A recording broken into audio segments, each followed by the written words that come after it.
think that I just come in there and look for knockoffs, and that's not the case. You know, I'm actually a sharp, smart fighter. So, well, wait, I'm here. Who want to fight me? I really don't care who's in front of me. I don't feel like no fighter can beat me.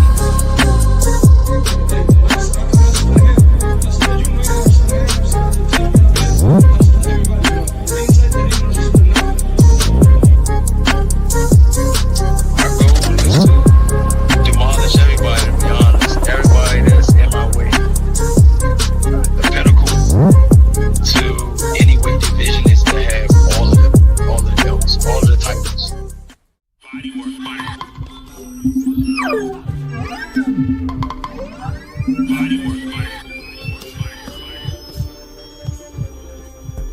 Welcome to Bodywork.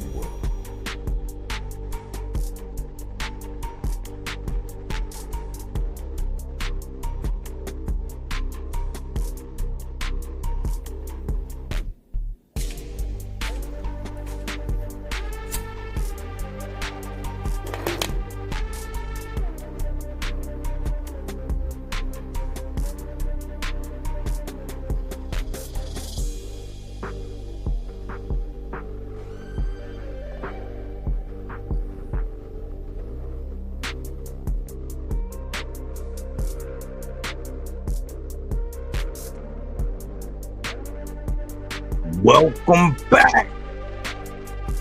It's Michael Rogers. Welcome to Bodywork Boxing. It feels so good to be back. Man, I don't know if y'all aware, but it's a war going on outside. No man is safe from. It don't matter if you 6 feet or 8'1". Man, it tickles me, man, as I sit back. And I only had the perspective I had, a household I was raised in, you know, being a soldier for 7 years in the United States Army. I just think about things strategic and militant. Sometimes people be like, man, you gotta relax. You know, yeah, I do. I relax, but when it comes to things that's going on, AC in the building, I see you. A Solston in the building, I see you. Salute to my brethren. OG Cass was in the building earlier. Salute. Hopefully I won't disappoint, but just some quick thoughts, man, because tonight is not about really picking sides between casual fans and hardcore fans. It's about learning how to think. In military history, it's a phrase. The first casualty of war is the truth. In boxing, the first casualty is often context. That's like the word of the month, the word of the year, context. Rumors spread faster than facts, and that's facts plus tax. And that's whack. Narrative spread faster than evidence. You know, all these people getting the benefit of the doubt, running around saying and doing this and no evidence, but the evidence shows based on words and behavior, follow through, intentions. You know, my goal isn't to tell you what to think. It's just to give you better tools for thinking. If you leave today's show understanding the business of boxing just a little bit better than when you came in, we all gonna win. But the fog of war, man, even the best generals make decisions with incomplete information. Boxing fans do the same. We rarely know every detail behind negotiations, purse bids, or contracts.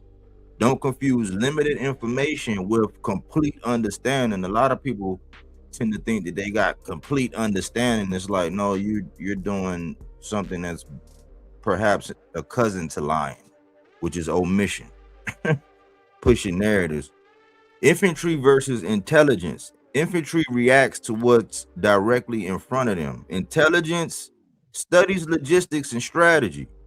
Casual fans react to headlines. Informed fans study the business behind them. That's what we do. We try to be on the intelligent side, man. That's what we try to be. Winning the battle versus winning the war. I know y'all know a little bit about that. Winning one online debate doesn't mean you understand the sport. One headline may win today's argument while the bigger picture tells a different story. And that's why we always talk about the bigger picture. AC says stipple. You know, he gave that analogy in the Devil of the Details, one of them episodes he had drop bars. But we try to look at the bigger picture, man. We try to not get lost in the weeds. We don't get stuck on one oak tree. We're looking at the whole forest. Supply lines win wars. Armies survive because of logistics. Boxing survives because of television deals, promoters, sanctioning bodies, investors, and negotiations. It's a multifaceted outfit. The last one is friendly fire. We call it in the Army, that's called fratricide. Friendly fire. Fans who rush to attack fighters or promoters without the facts can unintentionally hurt the sport they love. And I'm seeing a lot of that, man. There's a lot of people ready to quick to attack this and attack that. You know, you go to these places and you frequent these channels and everybody, you just gotta wholeheartedly agree with everything. Like, listen, I don't need anybody around that's gonna wholeheartedly agree with everything. If you happen to agree, okay, cool. But it ain't gonna be no knockdown, drag out if I be like, nah, or you be like, nah, hold up. We're gonna talk it out.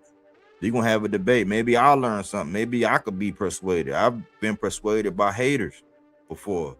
They bring up good points. A good point in the truth is just that. The truth of the truth, no matter who tell it. Every now and again, the sun shines on a dog ass.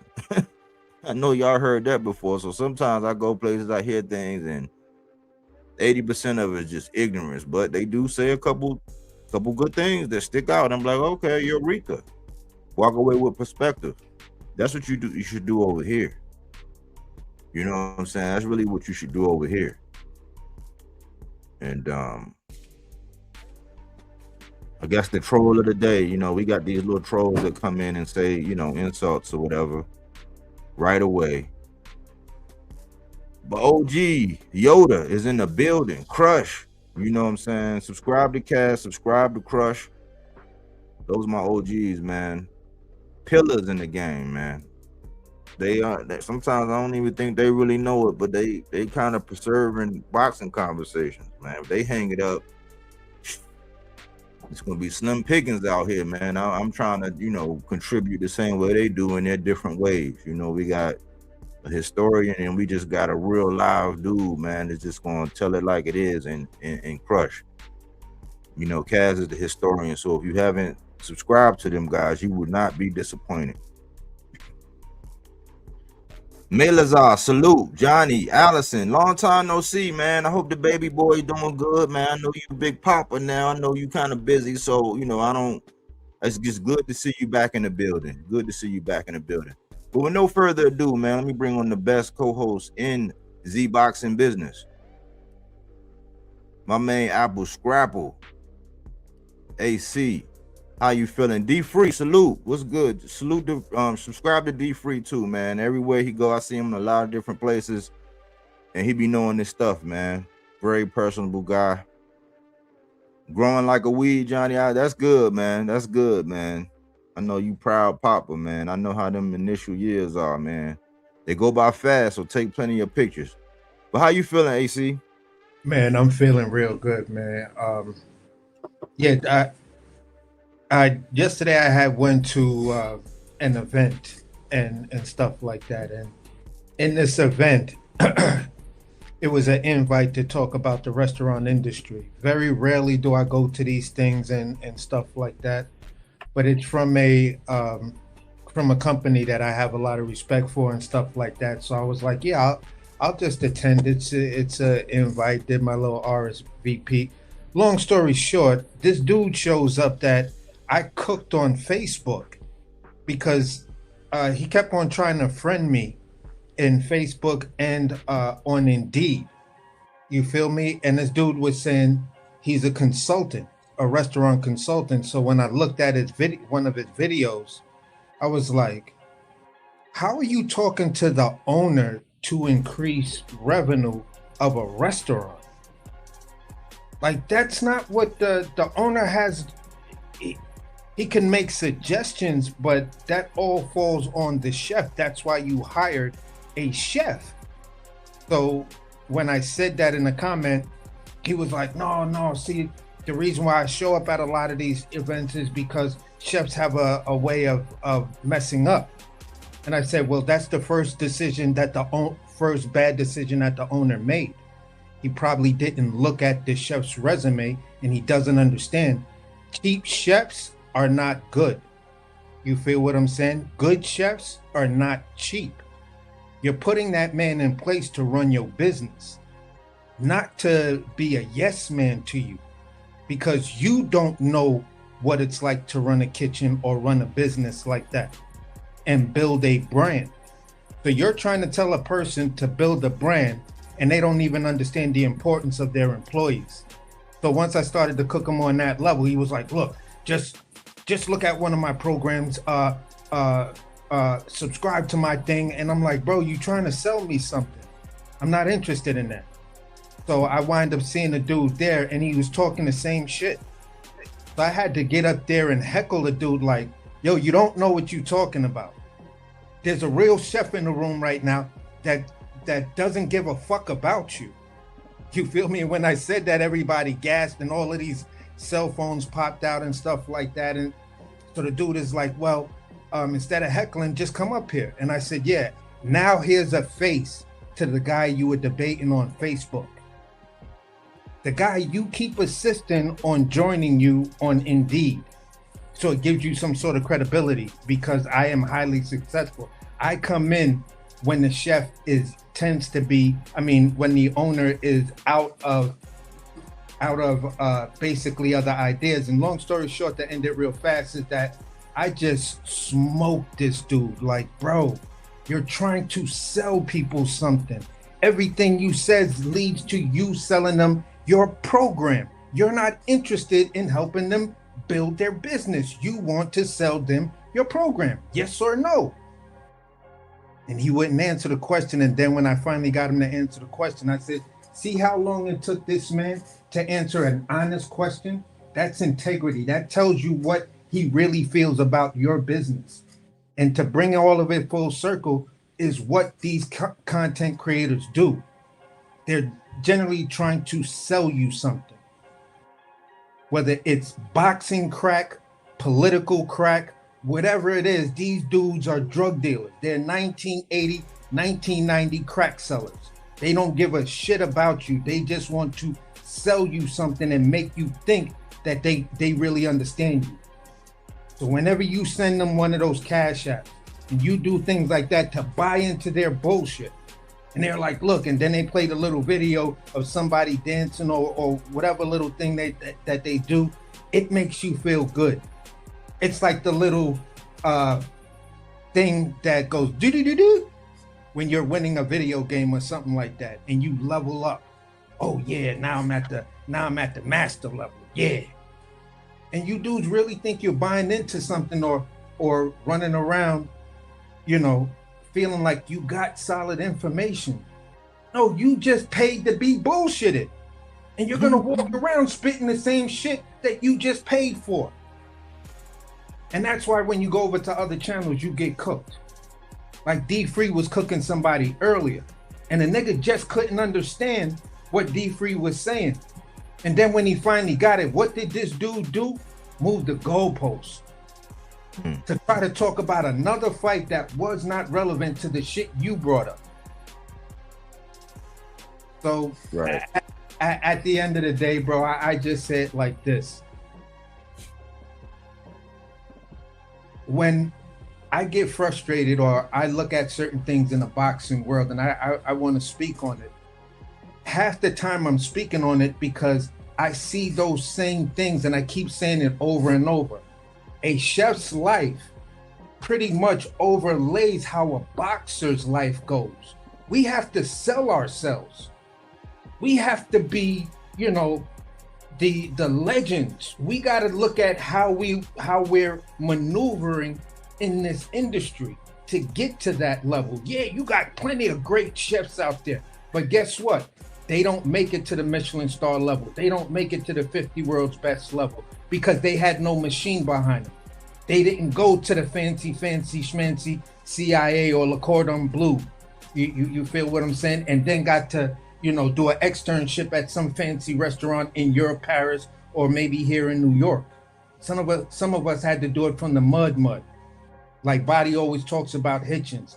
Hitchens did it from the mud. We talk about fighters like Brian Norman Jr. going down to Mexico, doing it from the mud. Your boy AC do it the same way. That's why I keep trying to say, once these dudes give me my chance and I get that championship fight, bro, that nigga ain't got, listen, I'm stopping that dude in less than 5.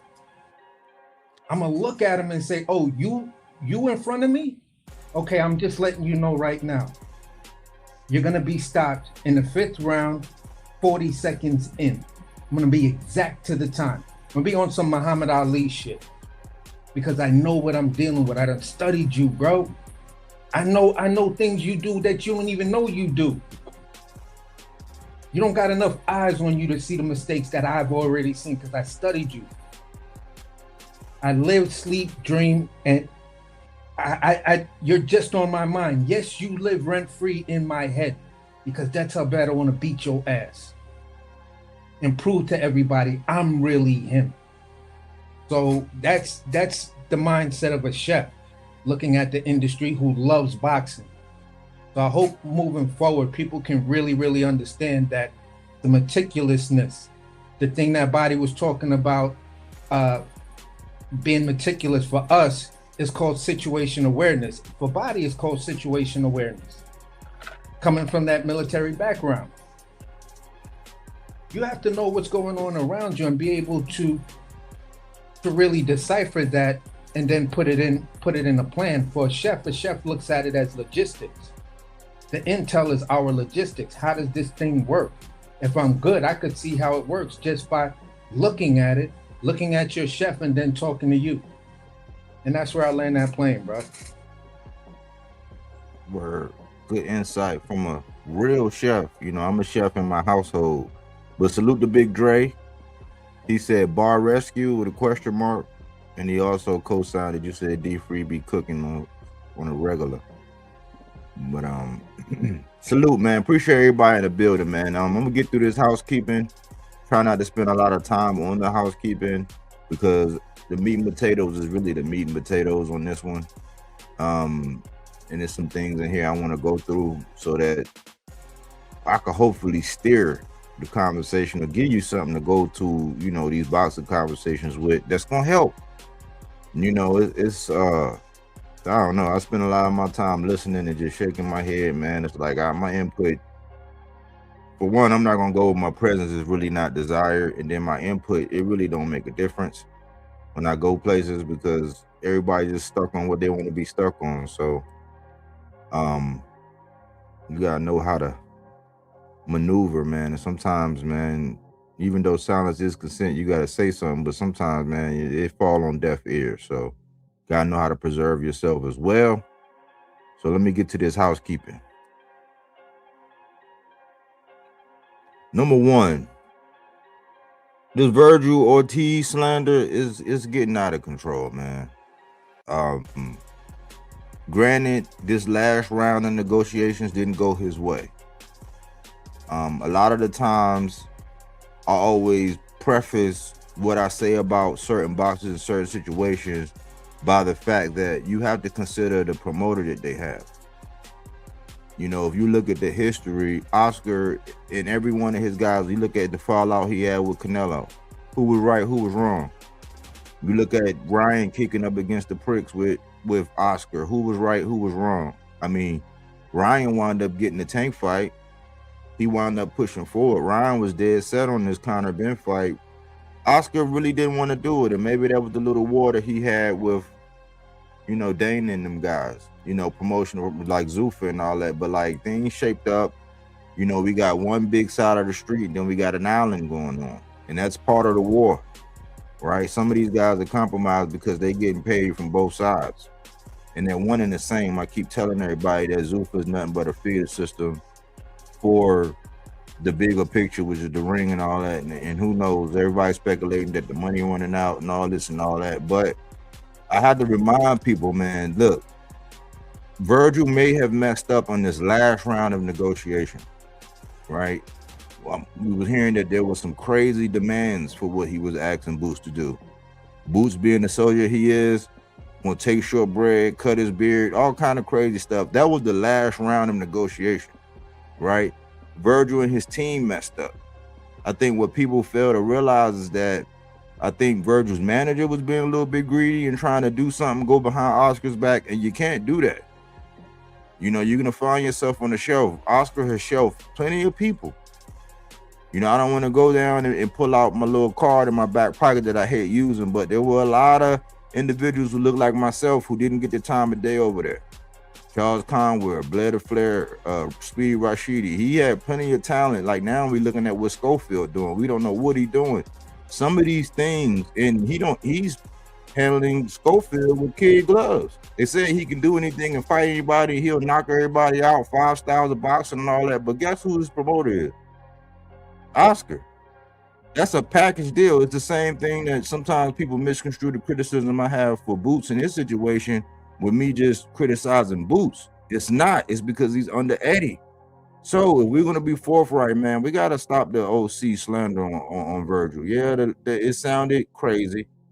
Those negotiations sounded crazy, right? That was the last round. But it was a round before that when it was a bag on the table, a big bag on the table. And guess what happened? Somebody said no. Then it wasn't Virgil. Did we forget that? So, and I already told them, I said, man, if they go in there acting like the super duper A side, Oscar's gonna make it hard and this and that. Like, so we gotta look at the big picture on all this. I think that it's wild that Shakur Stevenson, he won't STFU. He just talking too much. He's overboard. On the other hand, we got people like Boots.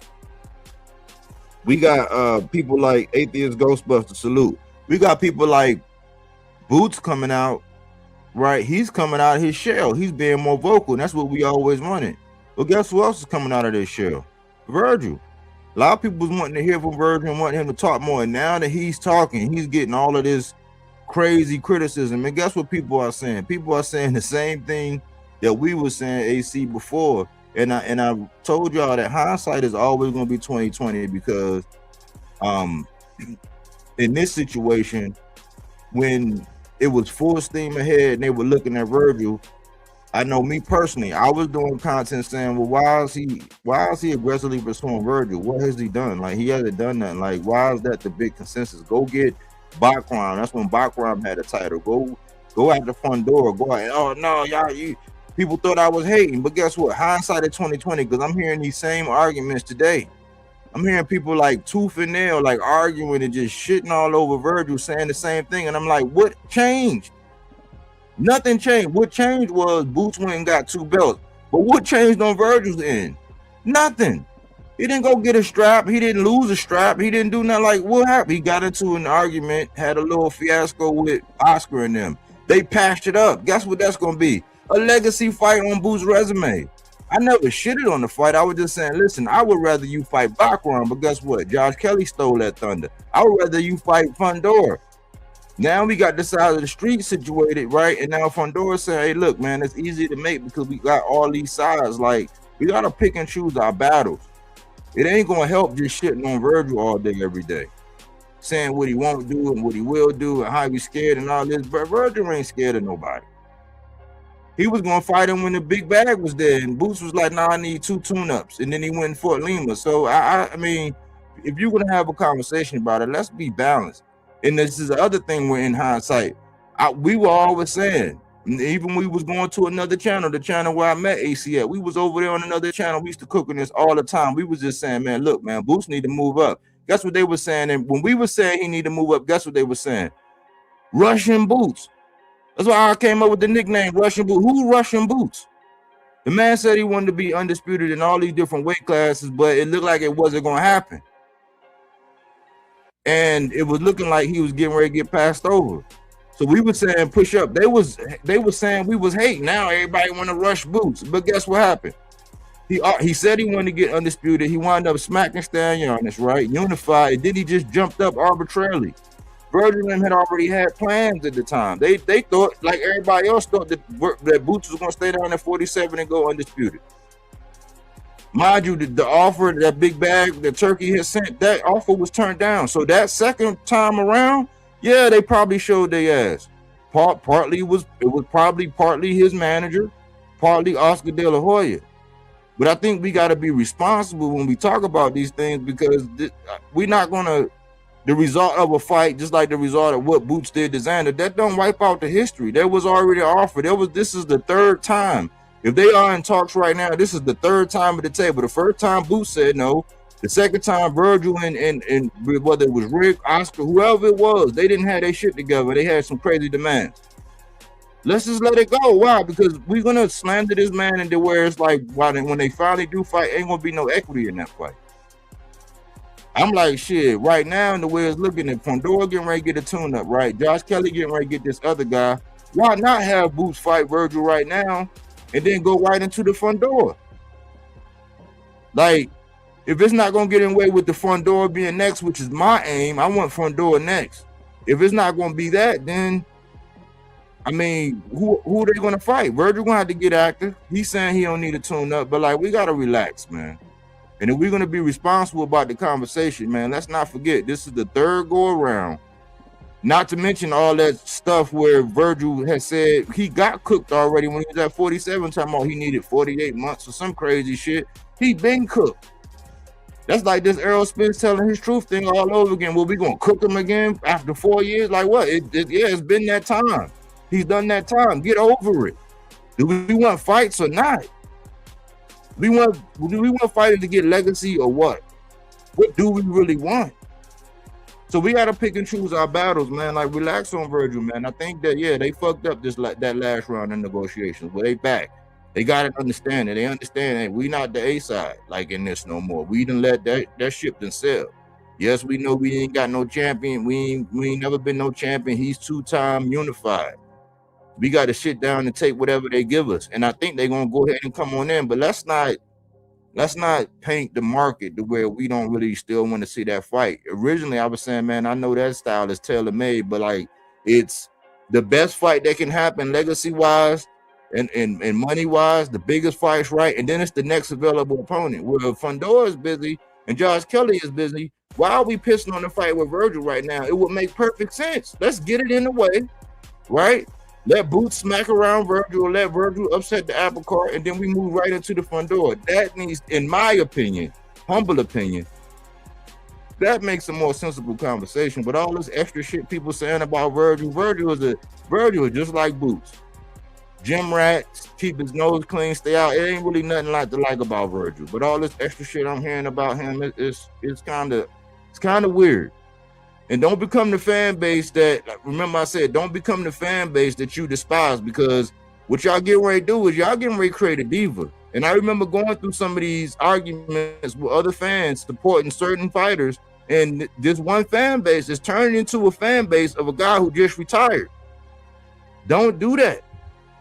Do not become the fan base that you despise, because I'm hearing some of the same arguments. This is almost like, okay, when they say ain't no fun when the rabbit got the gun, now it's like y'all out try rabbit ass minds acting the same way, acting like the same fan base that we just got rid of by somebody retiring. Don't do that, because y'all gonna create a diva. Y'all gonna create a diva. I'm telling y'all, man. I already see the images. I already see the glimpses of it. I see it's the makings, the writings on the wall, man. Relax. Let's push for these fights. Let's try to create the demand and say, yeah, we want to see that right now. It makes sense. Yeah, let's get this in the way. So everybody coming to the table, they come on in, we get another big fight in the books, and we can build it up, talk our smack, make our picks, and we move on. But like, relax on Virgil, man. He play an instrument, he be in the gym, he stay active, he keep his nose clean, no outside of the ring issues. He just like Boots. There's nothing really not to like about them guys. The fight is long overdue. It need to happen. But the way he got to go to the back of the line, and yesterday's price ain't today's price, that Eddie said all that dumb shit. That's Eddie once again. The tale of two Eddies, man. He can be brilliant or he can be like shitty. And to me, it don't make no sense. If we want to see big fights, if we want to see good fights, it might not be biggest money, it might not be whatever, but that's a good competitive fight. That's the green print. It has history. It's plenty of historic value. You can draw and pull up videos and track record. It's just add water. It's ready to go. Y'all know that John Legend song? I'm ready to go right now. That fight is ready to go right now. If you want to stay active, keep your momentum, and then go ahead and you know what I'm saying, and then have a fight, you know what I'm saying, right after the front door stuff, and then y'all can go right into the front door fight when everybody, like, y'all be damn near on the same timeline if y'all set it up right. So what are we talking about, y'all? Let's get our goggles on right so we can look at everything the right way and stop pushing this dumb stuff.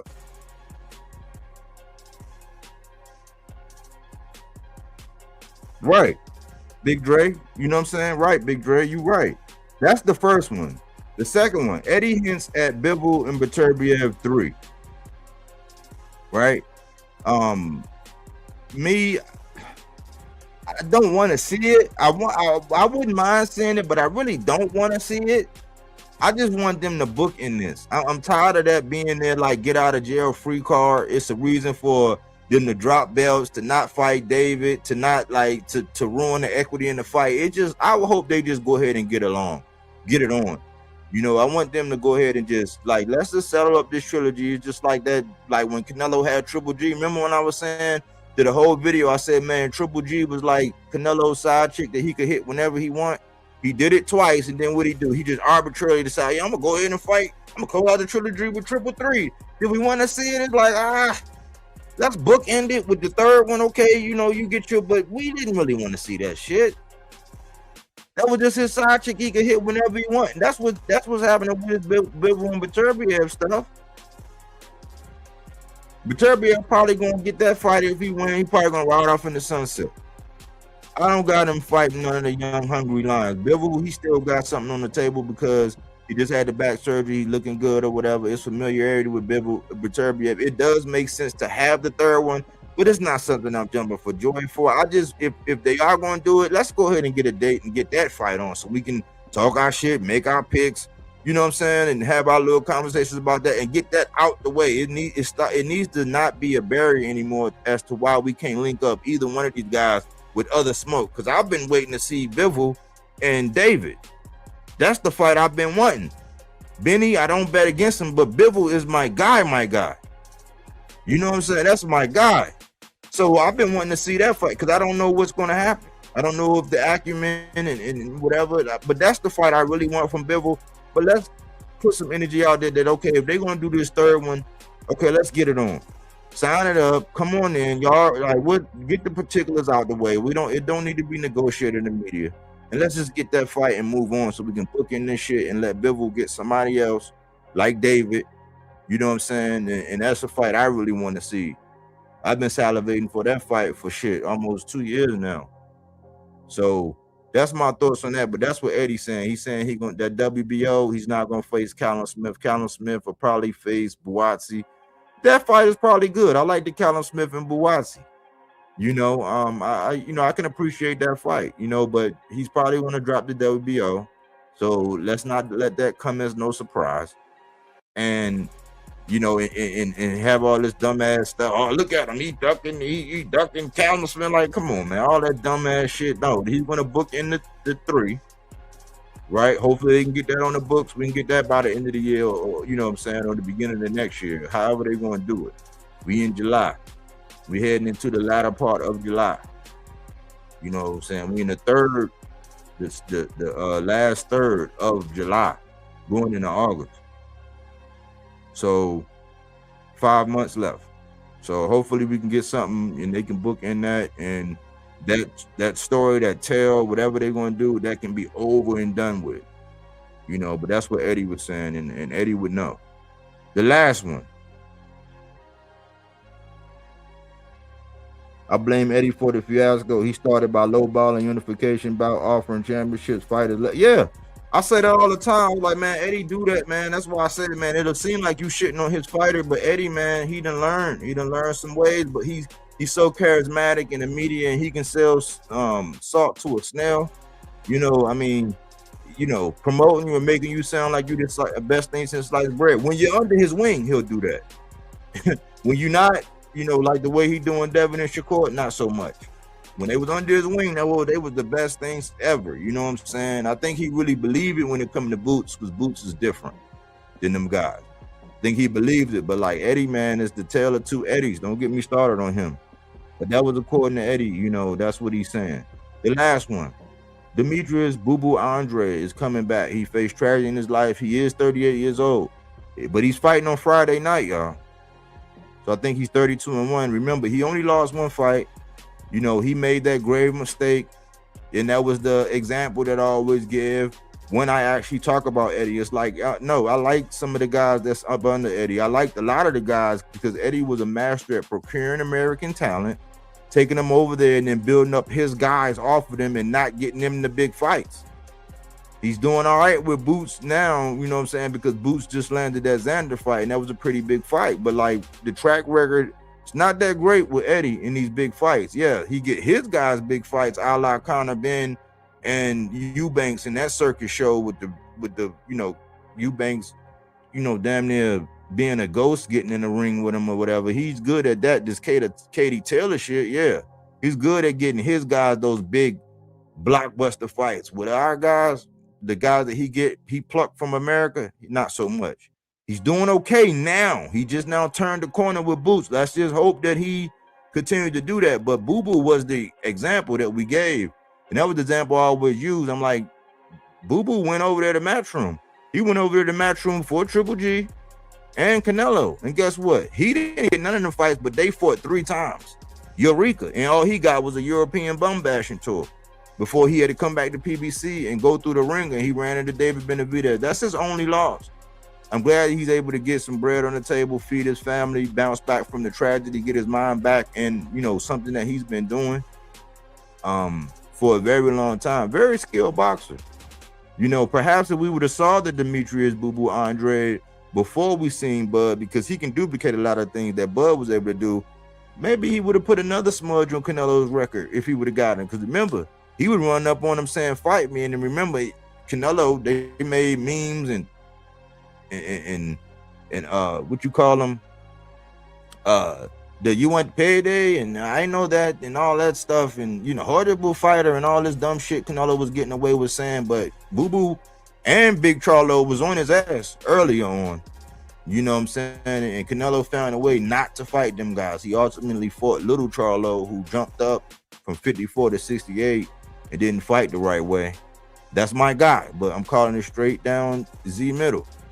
But Boo Boo is back, y'all. So much like Earl Spence, he's not getting slandered the way Earl Spence is on his comeback, you know. But Demetrius Andre gave us some good times. You know, he's from the Northeast region. You know, a good guy, you're a funny guy. Mr. It's me again. You know what I'm saying? I did a little short on him one time and he shouted me out. So you know who I am. He know the channel rock with him. I did give a fair assessment when he fought my man, Demond Nicholson. Demond Nicholson is from Laurel. I graduated from Laurel High School out here in Maryland. So I just gave a fair assessment on that. You know what I'm saying? And I always had positive energy for Boo Boo, man. He just ran into David and he had some inactivity. And remember, he pulled away from a fight with Jermell Charlo the week of. You know what I'm saying? It wasn't quite as bad as what Richardson Hitchens did, but he was a week out and he did that.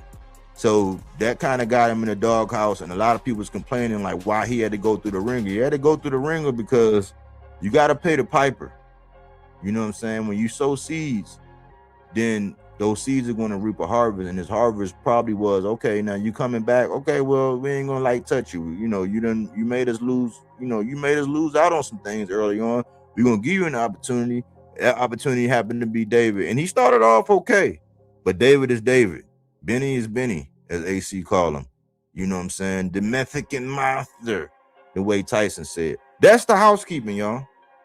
That is the housekeeping. AC, what you got on the housekeeping? Yeah, I'm gonna keep it kind of real simple though. I'm gonna start off with Virgil. For me, with Virgil, I've been 50-50 about Virgil, to be honest. Sometimes he has me where I'm like, yeah, Virgil is that guy. I could rock with Virgil. Then I don't know if it's his team or whatever the case may be, some weird stuff will happen and it'll be like, Virgil, bruh, come on, man. You feel what I'm saying? And at the end of the day, I don't try to specifically crap on Virgil's name. I think he is a good fighter. I think if the fight between him and Boots ever gets made, mostly probably by the way some of the talking points will go, I'll just be trying to bring up those some of those real life things that I say are pros for Virgil, to whereas Virgil, I can see Virgil, possibly beating Boots. You know what I'm saying? For me, the beard aspect of it, it's a little weird in this era. I grew up in an era where fighters, you couldn't go in the ring with a beard like that. No matter what state, Vegas, California, New York, Philly, they're not going to let you fight at that level with a beard that thick. You feel what I'm saying? So I don't know what rules changed. I don't know when did that become a preference for the fighter. Maybe it's always been. You feel what I'm saying? And you're supposed to uphold that if the other fighter requested, if your beard is a little bit in the spirit of competition. I don't know those particular aspects of it. It's something I'll probably just Google when we get into the meat and potatoes part in the background. But at the end of the day, I can see certain aspects of, he does have a legitimate point to ask that. You feel what I'm saying? So, we'll just see how it goes. Yes, Virgil was absolutely wrong, in my opinion, where he botched up, him and his manager botched up the first agreements and stuff like that. You wanted to use big dog leverage. Neither one of y'all had a belt. I'm in agreement with Body right now to say simply, look, Virgil, you have no hardware. You have an interim belt. That's like, to me, interim belt is like attempted murder. Like, how the fuck do I charge you, bro? You're not it. I can't put you up there with the big dogs that actually, got a body on their joint. You feel what I'm saying? So an attempted murder charge is, I was going over there to shoot somebody, but I never made it. You feel what I'm saying? Or I shot at you and missed in the case of Virgil. So Virgil, I'm happy that you and Oscar made up. I'm happy that Oscar decided to, give you a second opportunity to come off the shelves. And at this particular point, Virgil, I hope you learned your lesson about what we always talk about, the business of boxing. Yeah, the business of boxing is knowing how to carry yourself. Because that thing me and Body kept on talking about with that Shakur thing, likeness. You fuck up likeness with a company, man, you're on the outs. And the fuck up likeness is just talking shit about the company or whatever dumb shit you may try, So with that being said, that's that whole Virgil situation. I'm gonna support the fight. I do see a clear path of Virgil beating Boots, but it requires some film study and the right type of pressure. I don't think it's a smart idea for Boots to get into that type of trade he got in with Xander, because if you get caught like that, Virgil knows what to do. You know what I'm saying? And he will finish you. Stylistically, I think you're going to beat the shit out of Virgil. Boots is going to beat the shit out of him. But I'll save all of that for the thing. But I do see a path that Virgil could possibly win if he adapts a particular style, if he has that type of athleticism. But after that, I'm going to speak on the Bivol versus Beterbiev thing. Y'all turning this into, spoiled milk. The Maidana Pacquiao saga, I think that was like 4 fights, maybe even 5, but we were clamoring for it because every time they got it in, it was something that was special to look at. You feel what I'm saying? Both those dudes fought their heart out in every last one of those, in every last one of their matchups. Now, the important thing is not how many times they fought, but what they presented every time they got in the ring. Bivol and Beterbiev, you guys had that, but then the Turk fucked that up. For whatever reason, the Turk fucked that up. He also fucked up the Benavidez jump off. So we gotta dismiss the argument that the Turk wants to get the best fights out of the way. You feel what I'm saying? Or wants to make the best fights. You fucked up the third one. There was no reason for it. So that's where I'll just leave that, because that's something you just gotta embody. Bodyworks talk, put the stake in the ground and just, put that seed in the ground and let's see what flourishes later on. You know what I'm saying? And for the last one, Boo Boo's comeback.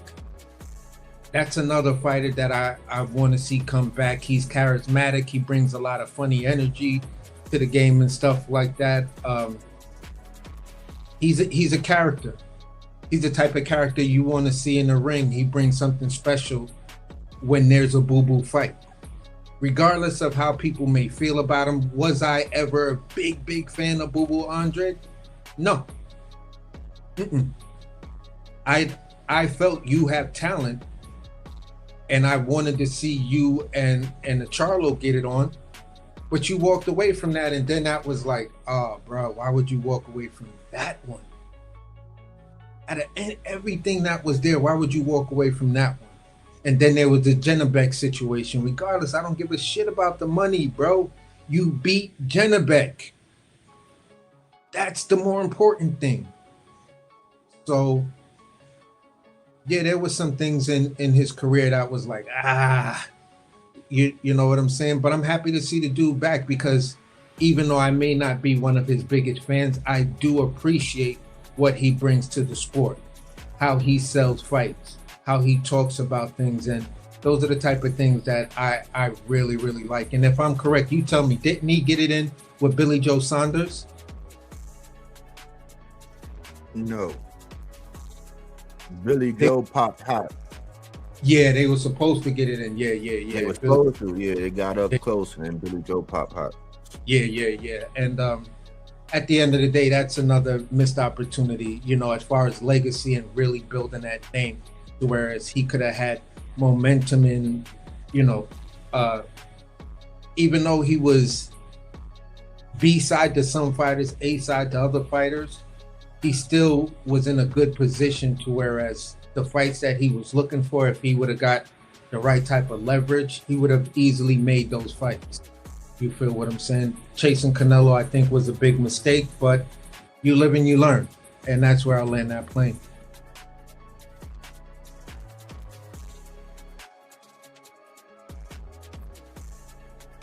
Yeah, somebody I was on else. mute. Good stuff. Man. I was on mute. But salute to Melazar, salute to Swar. Salute. My guy, man, salute. But yeah, man, we just wrapping up on the housekeeping so we get to the meat and potatoes. Y'all got anything on the housekeeping? Anything y'all want to chime in on? Well, you want to... No, go ahead. Well, what's up, Royers? What's up, AC? Who is there too? I can't see. I don't have my eyeglasses. Jones. He new to the channel. Swar. He came on a couple episodes ago.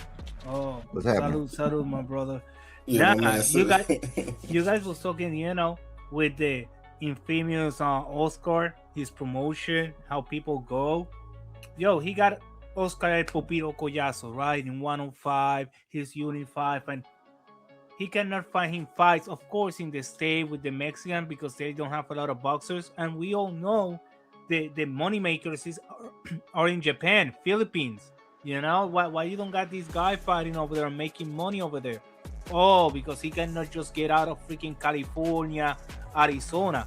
He got Collazo, Puerto Rican, fighting in Arizona in a small venue. Why?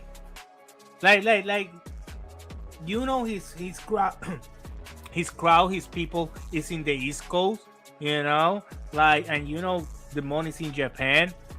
So now he's moving him to 112 to fight some champion and stuff. Like, he just got a fight, I think, like 2-3 weeks ago with some crappy boxer. In 112, he won, whatever, by knockout and whatever. But it's not what you're expecting, right? So I see like Verger and a bunch of boxers got tired of that BS. Like, because in this Oscar is trying to win the biggest piece of the cake, like when he was a boxer.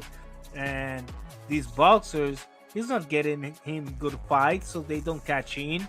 So he find another ways, and I never like him. I never like Oscar. I never like the way he do business. And I think I don't like Eddie Hearn neither, but at least Eddie Hearn have his boxers fighting more constantly, and he got them here and there and always find a way for a fight and whatever. Oscar, how long Virgil Ortiz been in the shelf? Yeah. At least Boots was not fighting with the top, but he was fighting, and then suddenly mira Sander Sayas, boom. And I can tell you a bunch of stuff. We don't like Eddie Hearn all the time. Mira Andy Cruz, he got Andy Cruz, small fight, ended up Murataya. He lose that fight, he lose it, but he fought again. Like, his opponent went and fought. That was this fight for the WBO in 135 with Abdullah Mason, right? His opponent, he supposedly was gonna fight at Andy Cruz, but then this fight came up, but Eddie Hearn ended up fighting a replacement for Andy Cruz too, so he don't stay hanging. Was not the best opponent, no, but Andy Cruz got a knockdown, yes. With the other opponent, he will got a knockdown, I don't think so, and the fight maybe look really ugly and people don't want to see him again. So at the end of the day, Eddie Hearn did his job. He promoted, he got fights and stuff. Oscar is not doing that. Look, freaking the Inferno Tower. He's with Oscar too. Who he's fighting? No, he's not. No, he's with not. PBC. He's with PBC. Yeah. I forgot. But now PBC with DAZN, that's good. I think PBC now is gonna have more fights, more events, because now they got a stable streaming service, a platform to showcase their stuff. So let's see. But yeah, Oscar, whatever. It doesn't matter with who, He's a snake. At least Eddie is kind of a just snake. Like but that. yeah. But he tried to be the good guy and stuff when we all know you're a piece of shit. At least Eddie keep his mask off, and he, whatever. This is boxing, and this good points though. Good points in favor. That's why I say it's the tale of two Eddies. You hate him sometimes, you love him sometimes, but he bipolar a little bit. You know what I'm saying, with what he do. But you're right. Good points. And Oscar is like that's really what Leonard Ellaby said. He said, man, he was sleeping at the wheel. Sometimes he is sleeping. He still kind of sleep. He be dozing off at the wheel sometimes, But what you got, Swar? Oh man, hey, salute everybody on the panel, man. Hey, Body, AC, Malaza, hey man, it's a blessing to be here, man. It's hot as hell in Texas, man. So I saw y'all was on. I was like, yo, yes. I'm gonna cool down and get on here real quick, man. Yo, man. I wanted to ask Body, what when you say Virgil Ortiz slander is OC, like what's the OC mean? Out of control. Okay, it's getting a little out of control. You know what I'm saying? I'm like, yeah, it's like, yeah, you can't rule how everybody, guide the comment, but every day, just all day, just like let it go, because this was their third time at the bat. The Boots turned down the first time, and it was for a big turkey bag. You know what I'm saying? Virgil, I guess he had the crazy demand this before Boots fought Xander, and so all the demands and what Eddie and Rick Morgan was doing, Rigian, whatever his name is, whatever they was doing, you know what I'm saying? He fucked it up the second time. So this is the third time. It's like, you know what I'm saying? So it's like y'all kind of even in you turned down a big bag, bro. Like you think Oscar, and that's what my point was back then. You think and salute to Crush, but you think that Oscar ain't gonna hold that, would be a little bit bitter because he was gonna get a chunk of that change, you know what I'm saying? And that's why Devin and Brian Norman got it, because the money was there, was no issue. So you turned down that bag. So I was saying in real time, I was saying, yeah, Virgil I was saying Oscar's gonna show his ass the next time around, and they did, and it backfired. So now we at the third time.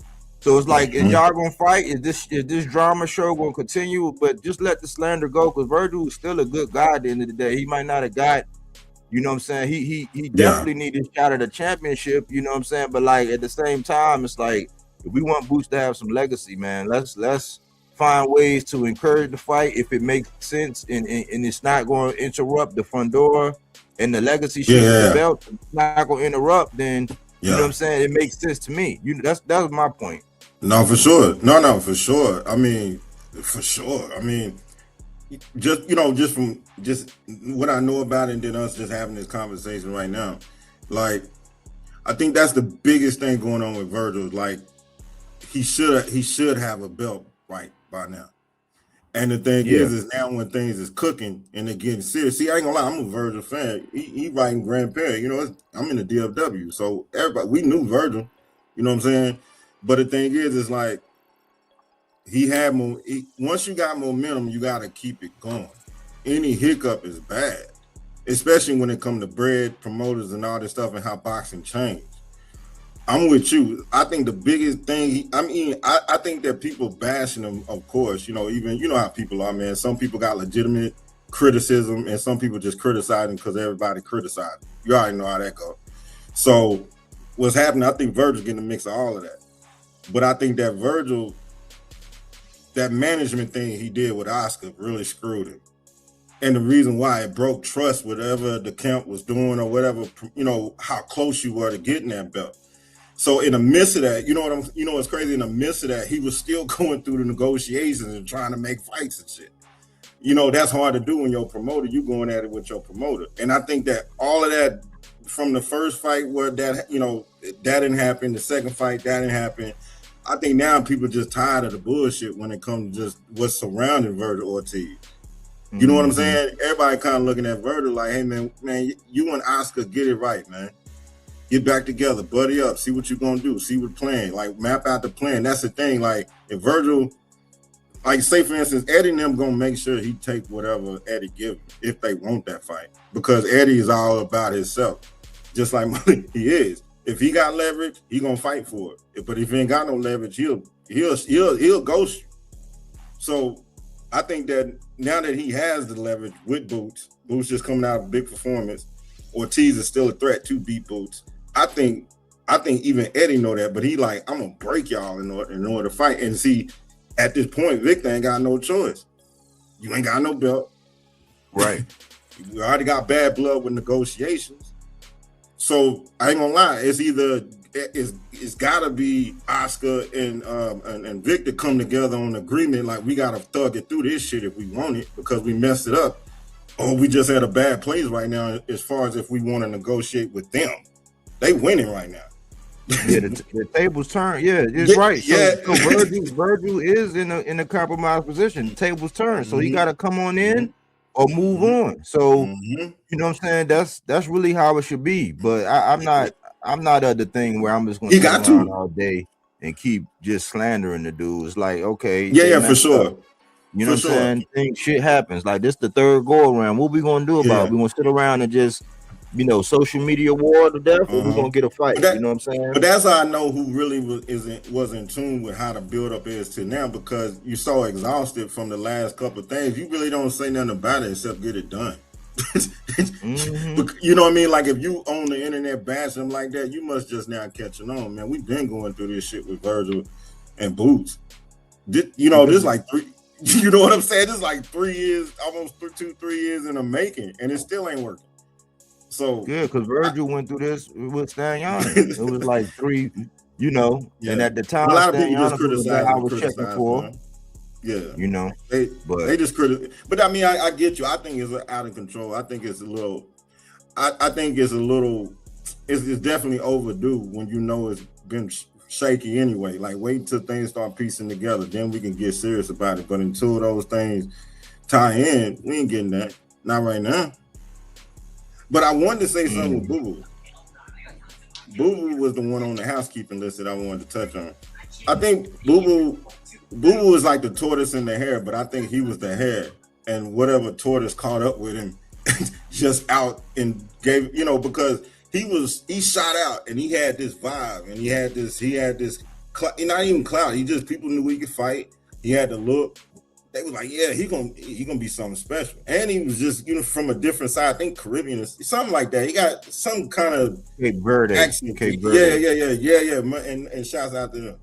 But the thing is, he had that, and he was, I think AC was saying it. You waited so long to force these things to happen.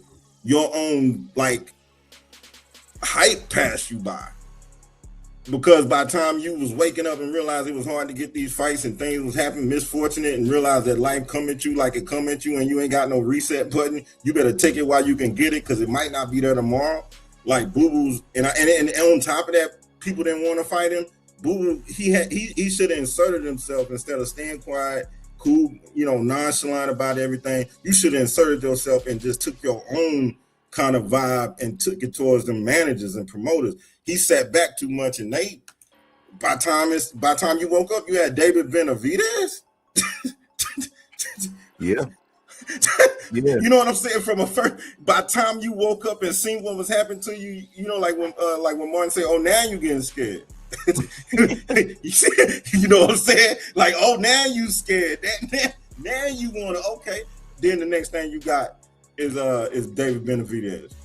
That shut him down. Like after all, the, you know, just at the end of the race, losing like that to David. You know, I think he lost in what, 7? And David stopped him. Yeah, he stopped him. Like, you ain't supposed to get stopped if you want, you know, and that's what, and I ain't gonna lie, I think I love Boo Boo, but that's what happens when you miss out on them opportunities and you don't catch that wave, because by the time you wake up, you might still have a wave, but you're gonna run into a monster that'll stop you. Yeah, he was just a victim. To me, he was a victim of thinking the grass is green on the other side. Because absolutely. Eddie was selling a lot of people, coming on over here, and like, you know, because that's how he did Devin. You know what I'm saying? He got Devin, and he was trying to get a whole bunch of people over there. And Boo Boo, you know, so that's it on Boo Boo. But like, but to Johnny's point, going back to the Boots thing. I've been saying Boots gonna beat the shit out of Virgil, but see, my opinion on how I think the outcome is gonna be, because I've been saying Virgil was tailor-made for him. That's why I said originally when I was saying why is he pursuing Virgil so much? I know they had the history. I was like, man, I wanted him to fight Baccarat. I wanted him to fight Fondor. I wanted him to fight some of them guys and not Virgil at that time, because I'm like, that's just another tailor-made style. I want to see him against some guy that got some different nuances that'll give him something. That's my opinion on the fight. My opinion on the fight is different than following the different negotiation times, you know what I'm saying, and what was going on and who had what point, trying to be even about it. But go ahead, D Free. I know you got a lot to say, man. Salute, D Free. What's going on, fellas? What's happening? Yeah, I mean, salute. With this whole Virgil thing, it's like Virgil is at the back of the line. He got to go do something to make Boots put you in place to fight now, because right now Boots is on a tear for getting the belt. He wants to fight Josh Kelly. He wants to get the Sebastian Fendor fight. Virgil is the interim title holder for the WBC. What he can do is try to petition for the winner, because they're not gonna make Fendor fight him, because Fendor is fighting a mandatory now. So he can petition to fight the winner once Sebastian Fendor and Boots have that fight, if they do come to terms and make that fight, because it looks like Eddie Hearn is going to get Jerome Busin as the winner of the Josh Kelly fight next, and then they're going to try to probably make an undisputed fight for the beginning half of 2027. So Virgil can try to become the mandatory for the winner of that fight, because he does have the interim title holder.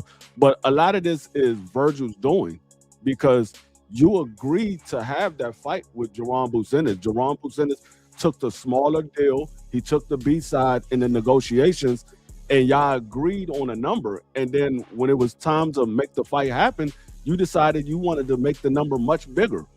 And so we can't fault nobody but Virgil Ortiz in this situation because it was all his doing. Even Oscar came out and said, well, I was trying to get you more money. I got you $3 million, but you wanted $7 million when you had already agreed to 2.5.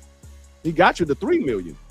So it's like Virgil's at the back of the line because Boots is not chasing the money. Boots is chasing the titles. He's looking to become undisputed. That was one of the goals in his career, to become undisputed. He was close at 47, but he couldn't get the other champions to get in the ring with him, so he decided to move to 54. Now he got 2 belts again, and he's like, "No, I'm gonna pursue my goal and become undisputed." We can revisit the Virgil fight after I become undisputed, or at least after I try to become undisputed. Then we can go ahead and revisit that Virgil fight. But right now, he's not on the table. So Virgil just got to sit back and try to make that fight with somebody else. Well, with that timeline, if that's how they're gonna do it, okay, cool. I didn't know. I'm looking at it like, okay, if Josh Kelly getting ready to fight and Fundora getting ready to fight not too long after that, then it'll be a good time for them to go ahead and get something going so that next fight could be, one of them unifications. But if Boots gonna sit tight until that happens, then I can't blame him. He is in the driver's seat right now. So, yeah, because what Boots is what they're going to try to do, because Josh Kelly is fighting Saturday. So the winner of that fight, Eddie Hearn, is going to try to make that Jerron Boots in his fight for December, because Jerron wants to get another fight in before the year is out. They're going to try to make that fight for December. And if they can make that fight for December, you got Sebastian fighting in November. I could see them probably coming to an agreement, or at least trying to negotiate that fight for sometime in April or May for next year for undisputed. If that's the plan, cool. I got trust issues when it comes to Eddie, because if Josh Kelly had that contract, he had that contract for Boots before the Bakram fight. So it's just okay. So if they're gonna do that, then cool. You know what I'm saying? I ain't got no. That was Josh Kelly getting big. Josh Kelly got big headed and was like, "Oh, I got options," and then he turned down. Which he did have a couple of options. He could have fought Xander Zayas, but he turned that fight down too. So I'm like, okay, yeah, you got options, but you turning down the options that you do have. You could have got the Xander Zayas fight and made that a 3-belt unification, but you turned the fight down. So it was like Josh Kelly got big headed, and it usually happens when guys get a title for the first time in their career, especially with guys that most people don't think is champion worthy, and they happen to luck up and get a win and get a title. They try to hold on that belt long as they can. I mean, we look at Rolly. Rolly just now about to get another fight in.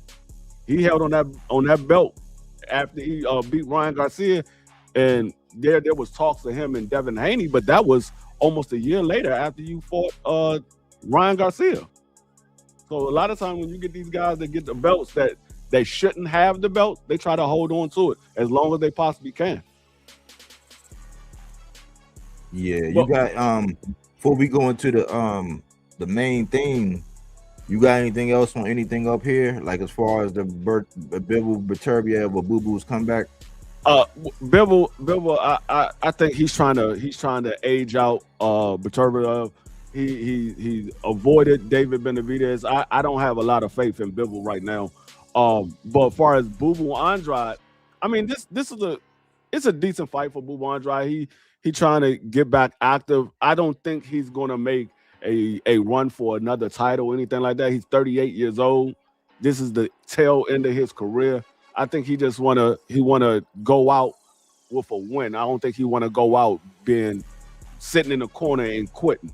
I don't think he wanna end his career like that. So I think this is a fight that get him back in the win column. He might get another fight after this, or this might be his last fight. I just think with a guy that's 38 years old who don't really have the buzz behind him anymore, they don't want to go out sitting there on the stool quitting. And Bubu Andrade, he's a fighter that made a lot of bad mistakes in his career. He sat there and signed with Rock Nation when a lot of people told him not to sign with Rock Nation. He signed with them, and then he went over to Matchroom, where all of the fights that you wanted was on another platform. So it was just a bunch of bad decisions that he made in his career, and unfortunately, it didn't pan out the way he thought it would. Can I just ask one question? Why was people saying it was a bad idea to sign the Rock Nation? Because Rock Nation didn't have the fights for him to make, and Rock Nation was new to the game, and they really didn't know how to move in the sport of boxing. As you see, they didn't last long. Rock Nation was, a lot of people didn't even know Rock Nation was in boxing. They didn't last long. They last maybe about 2-3 years, and then it was gone.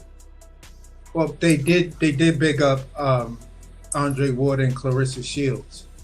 They did help promote Terrence Crawford on the low. Like their main function, because like I've told other dudes, like me and Brian, we mad cool. We've worked together, and I could tell you the space that Rock Nation has moved into. They do a hell of a lot in the restaurant space. You feel what I'm saying, dealing with high level restaurants nowadays. But other than that, yeah, you're absolutely right. I mean, they don't really know. Like Brian was trying to get into that space. If you go all the way back, Rock Nation was trying to rock with Gamboa. You feel what I'm saying? They wanted to sign Gamboa. They wanted to sign a couple of other fighters and stuff like that. But the type of PR company they were, you were doing really, really well for hip hop. You feel what I'm saying? Boxing, it just wasn't there for them. They didn't have the right connections. Right, and that's what I'm saying. Like that's the reason why a lot of people was telling, because at that time everybody was leaving Golden Boy and going over to PBC, and Boo Boo chose to go to Rock Nation. And I mean, and he just had a string of bad luck as far as decision making. His manager was taking money from him. He had a string of bad luck. And when he signed with Eddie Hearn, he was over there at that time. Eddie Hearn wasn't doing no business with the PBC. He was trying to do all of the business over in the UK. This is when Eddie Hearn was somehow DAZN was going to put pay-per-view out of business and all that. So at that time, Eddie Hearn wasn't doing business with the PBC, where those were all the guys that Boo Boo wanted to fight, all the guys that Boo Boo needed to fight in order to put his name on the boxing industry the way he wanted to, because they had, I mean, outside of Canelo, who DAZN had, they didn't have anybody else for Boo Boo Andrade. They had Canelo, that was it, and they never got him the Canelo fight. Yeah. He did, he got to take some ownership and responsibility, it is what it is, man. He still only got one loss. He's an older gentleman. I think, it'd be good to get some money in his pocket. I think he lost his mom's, and, heart goes out to him. I just hope he get back, get his feel, I'd rather him do this than do bare knuckle boxing, because we see what's been happening. These boxers have been getting fucked up doing some bare knuckle. Yeah, for sure. But let's get into the meat and potatoes. Hey, Bobby, can I say something real quick? Go ahead. I wanted to say something real quick, because this has been my thing with Eddie Hearn, Boots, and the whole Josh Kelly thing. See, man, Josh is from England. Eddie's from England. Like, it's a certain pride that they got over there in England. And my thing is, with him having Boots, we know that Josh got that. He got that belt, and Boots won it. What would make Eddie do that?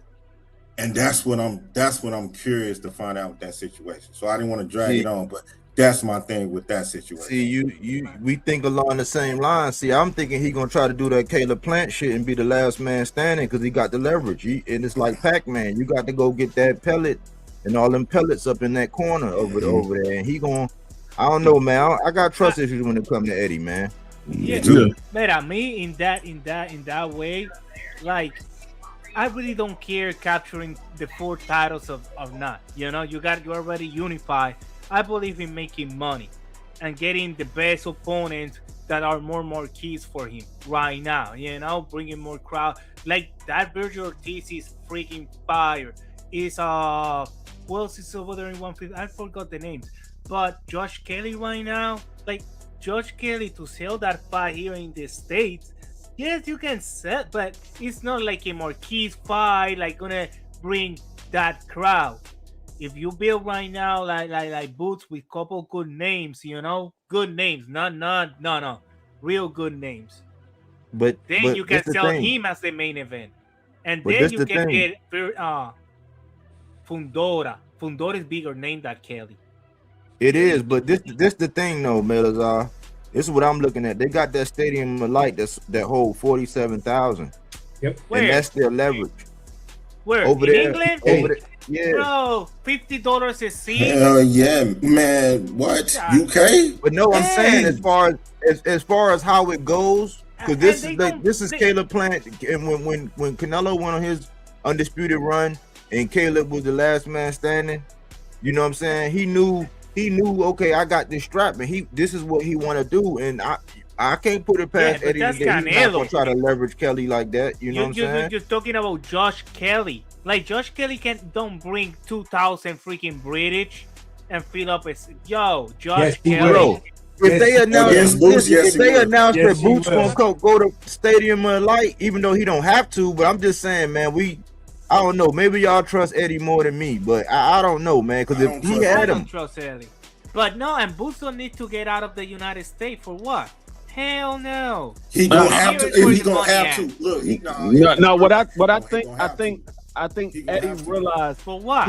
I think Eddie realized what he That's has dope. with Boots. I think he realized he has another AJ with Boots because he can make a lot of money with Jerron Boots Ennis.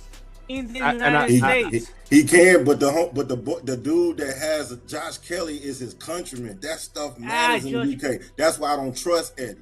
That's what I'm saying. I'm telling you, that countryman stuff over there in the UK is big. Josh Kelly has a belt in the same division as Jerron Here you Boots go. Ennis. I don't trust Eddie to even make that happen England. because if it does, Boots is gonna have to agree to go to the UK if he does make it happen. For They gonna have what? to- The They're gonna UK let for Josh what? Kelly get beat down in the United States when everybody in England gonna be packing out the For boy. what? Like pennies Yeah, you pennies don't for get the it. dollar? Okay. Because UK is pennies of the dollar. Like It don't UK matter over there, about those seats are With pennies Eddie, for it the ain't gonna dollar. matter about that. Fam. Yeah, but It's- hold it's- on. Let me say this: the pound is actually valued higher than the dollar bill. Yeah, 20 So cents. hold on. So 50 pounds would roughly be about $70-$80 here in the US. No, 56.20. That's what $50 is. 56.20. 50 pounds. 50 yeah, 50 pounds. pounds is $56. All right, I'm gonna Google it, but it's either because the new prime minister is talking about that Brexit shit England again. sucks. But They don't have prior money. to that, hold on. But prior to that, at the end of the day, Conor Ben can sell out. A old, pretty much we're looking at on the back end of his career, AJ can still sell out. Guess who else can still sell out? Chisora. So they have a different. All I'm saying is, in the UK, It's a different. much different approach to their champions than they Because do it's an regular island. fighters. It's an island. That country is the size of freaking Massachusetts. So the state It of ain't- Massachusetts and is behind one okay. guy. I hate to put it. We put got it like 50 this. states I hate to put it bigger like than this, than but England. I ain't We gonna lie got to 48 But states we're- bigger No, than I England. agree with what AC's saying, but the thing is, I think when it comes to those guys, I think the fans got behind them early in their career. Yeah. I don't think that the fans are behind Josh. So you think? No. So can I ask this question? I just gotta ask it. So you think that Eddie being from England, because I don't trust Eddie for this reason.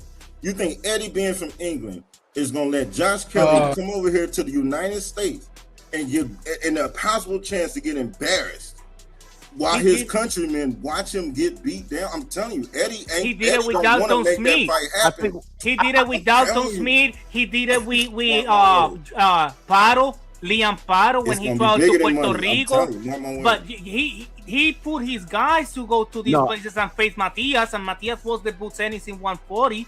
He was I- beating everybody up, and he put his guys down, and his guys won. Boo's gonna have to go to I the UK. agree. I agree. No, I agree hell with what no. you're saying, No American Paul. needs He to gonna go have to the to. UK to make I agree- money. I agree with He Why? gonna have to. I agree with Why? what you're saying, but the thing is, I think Eddie values his money more. I No, think he don't. he No, can make nah, more that's why money y'all- with no. Boots than he No can way. with Josh Kelly. He can make more money Yeah. with Boots. And just to be Tiny ass and island. Malazar, I'm looking at the graph right now. It just ticked up slightly, so it's back. It's at least 66.93. That's what 50 pounds is right now today. $66.93 as the fight is going to be. If it's that's today. So tomorrow it may start to tick back up based on with this new prime minister, because I just saw that on a political side before, and when they talk that crazy stuff, just like with the stock market here, you'll have a 2-day or 48-hour cycle, even sometimes a 72-hour cycle, where it looks like the trajectory is going down, something happens, and it bounces back up. So within that scope of what we're saying, we're still looking at a slightly more profitable fight in the UK than in America. Now here's hold on, let me say what I'm saying. In the terms of name recognition, only one of the two actually has name recognition here, and that is Jerron Boots Ennis. And I can totally agree on what you're saying, that the guy with the 2 belts should inherit home turf because he's coming with more hardware. And that alone right there warrants the argument to say, listen, I got more of the hardware. Because I have more of the hardware and I do have a bigger name recognition here, I would say, listen, the fight has to be in America. We could do it in Vegas. I don't know if it's that type of thing that brings out the celebrities to come to Philly for that fight. I think so. But at the end of the day, no matter where you put that fight in the UK, it does numbers. And that's all I'm saying. Yeah, I think it'll do numbers. But I mean, nothing is bigger than the United States of America. It's the reason the FIFA World Cup. No way. Here. You Where? Tell me what country made more profit than the United States? What country? Which country? Which country? Boo's having trouble even selling in like California. After beating Sanders Sayas. Like, you gotta think bigger than this. Bro, Boots Ennis now got the Americans, the Black Americans, and got the Puerto Ricans. I gotta ask you, you watch? You do. You watch UK boxing. It be some of the worst fighters I've ever seen in life. And I love it. But the stadium don't even care. Yeah, and the camera shots are good. The camera shots and the stadiums are small. Okay, why the England, when they got here to the United States and they saw our stadiums, their mind blow out because they never saw something How that many Americans big. you think know Josh Hold Kelly? on. Malazar. At the UK crowd, Kelly when Boots Ennis is the back. It's not happening.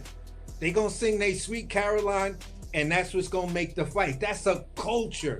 Name me a big UK fight where before the fighters come out, that song Sweet Caroline comes on, which is an American song. You feel what I'm saying? So they have a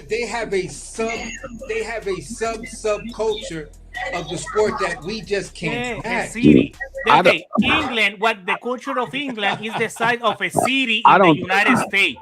I don't think it really matters to Boots where is that, as long as he can get that title. In I don't the think United it really States, matters to him. the American don't need to travel But outside Boots the won't United doesn't States matter to when it make comes money. to Eddie, man. It don't. I mean, to be honest, this might be a topic for a whole other show, man. Exactly. Listen. Yeah, After winning the for a whole other unified show. titles in Madison, in New York City, in the Barclays Center, everybody know now who is Boots Ennis. He's the bag. And I'm glad you said that. He's the star. Like he you said defeated Sanders Sayas in a spectacular fashion.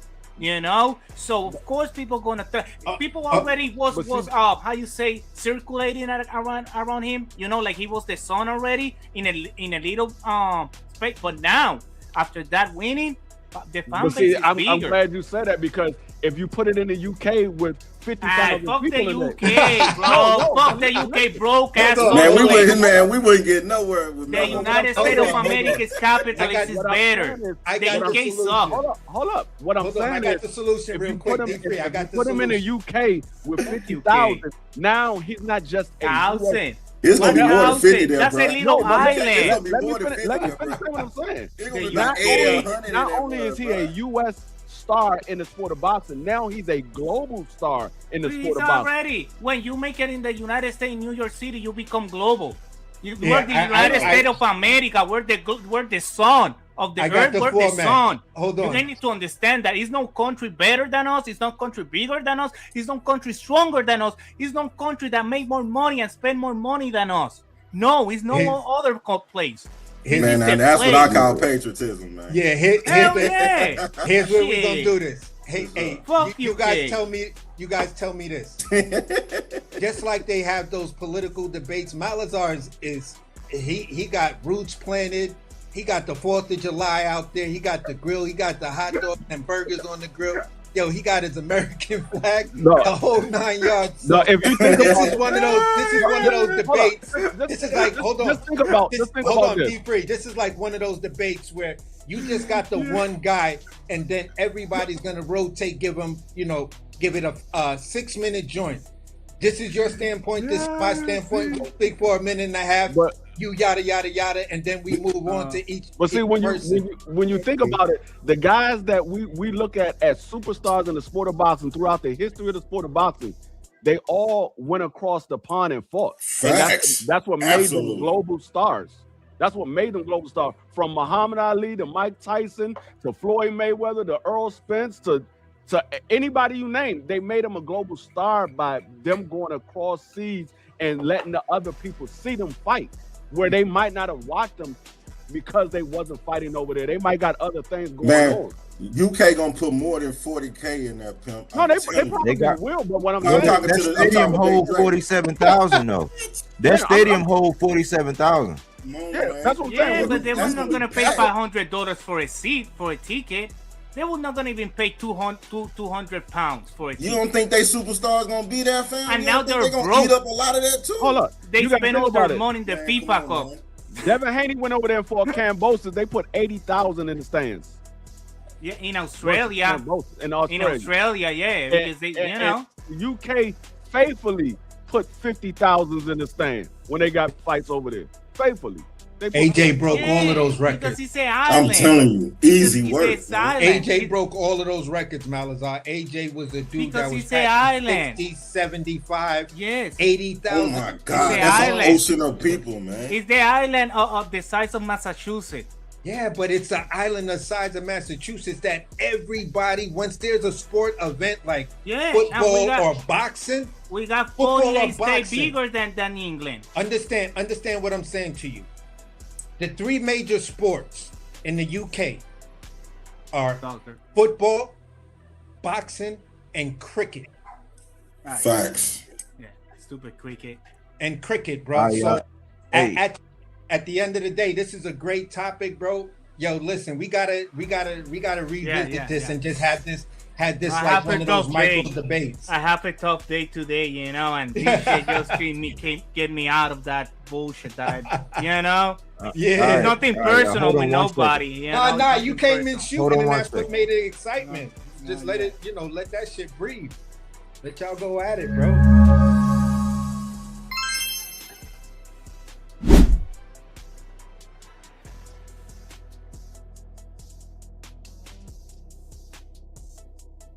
Yeah, you did your thing, Malazar. So took a pause for the cause.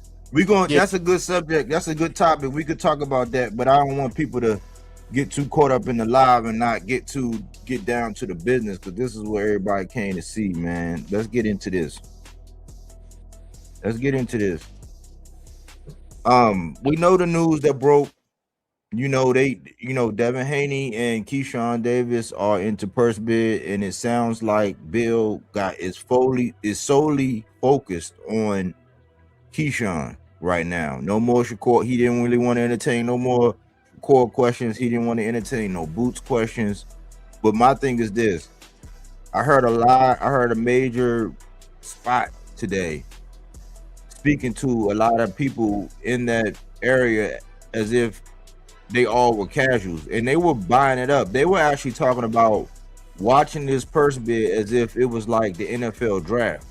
And I was sitting there like, where am I at? That's why I said the casuals, they are celebrating that this thing is going to purse bid, right? And hardcores are actually shaking their head. Why? Because if something goes to purse bid, there's many indications, and we're going to break down what that means. But we got to get into the business behind the headline, because purse bid is not necessarily a victory. It will be if we get the fight, right? But I was appalled. I was shocked at how many people saying, yeah, I'm actually going to watch it. It's going to be televised, and it's going to be this, and it's going to be that. And I'm like, well, we don't know. The bird, I always say a bird in the hand is two in the bush, and I always go back to the Rolly thing. Rolly was the bird in the hand. It made sense because it was unification. And he was the guy who beat the guy who you supposed to rematch. That's the bird in the hand.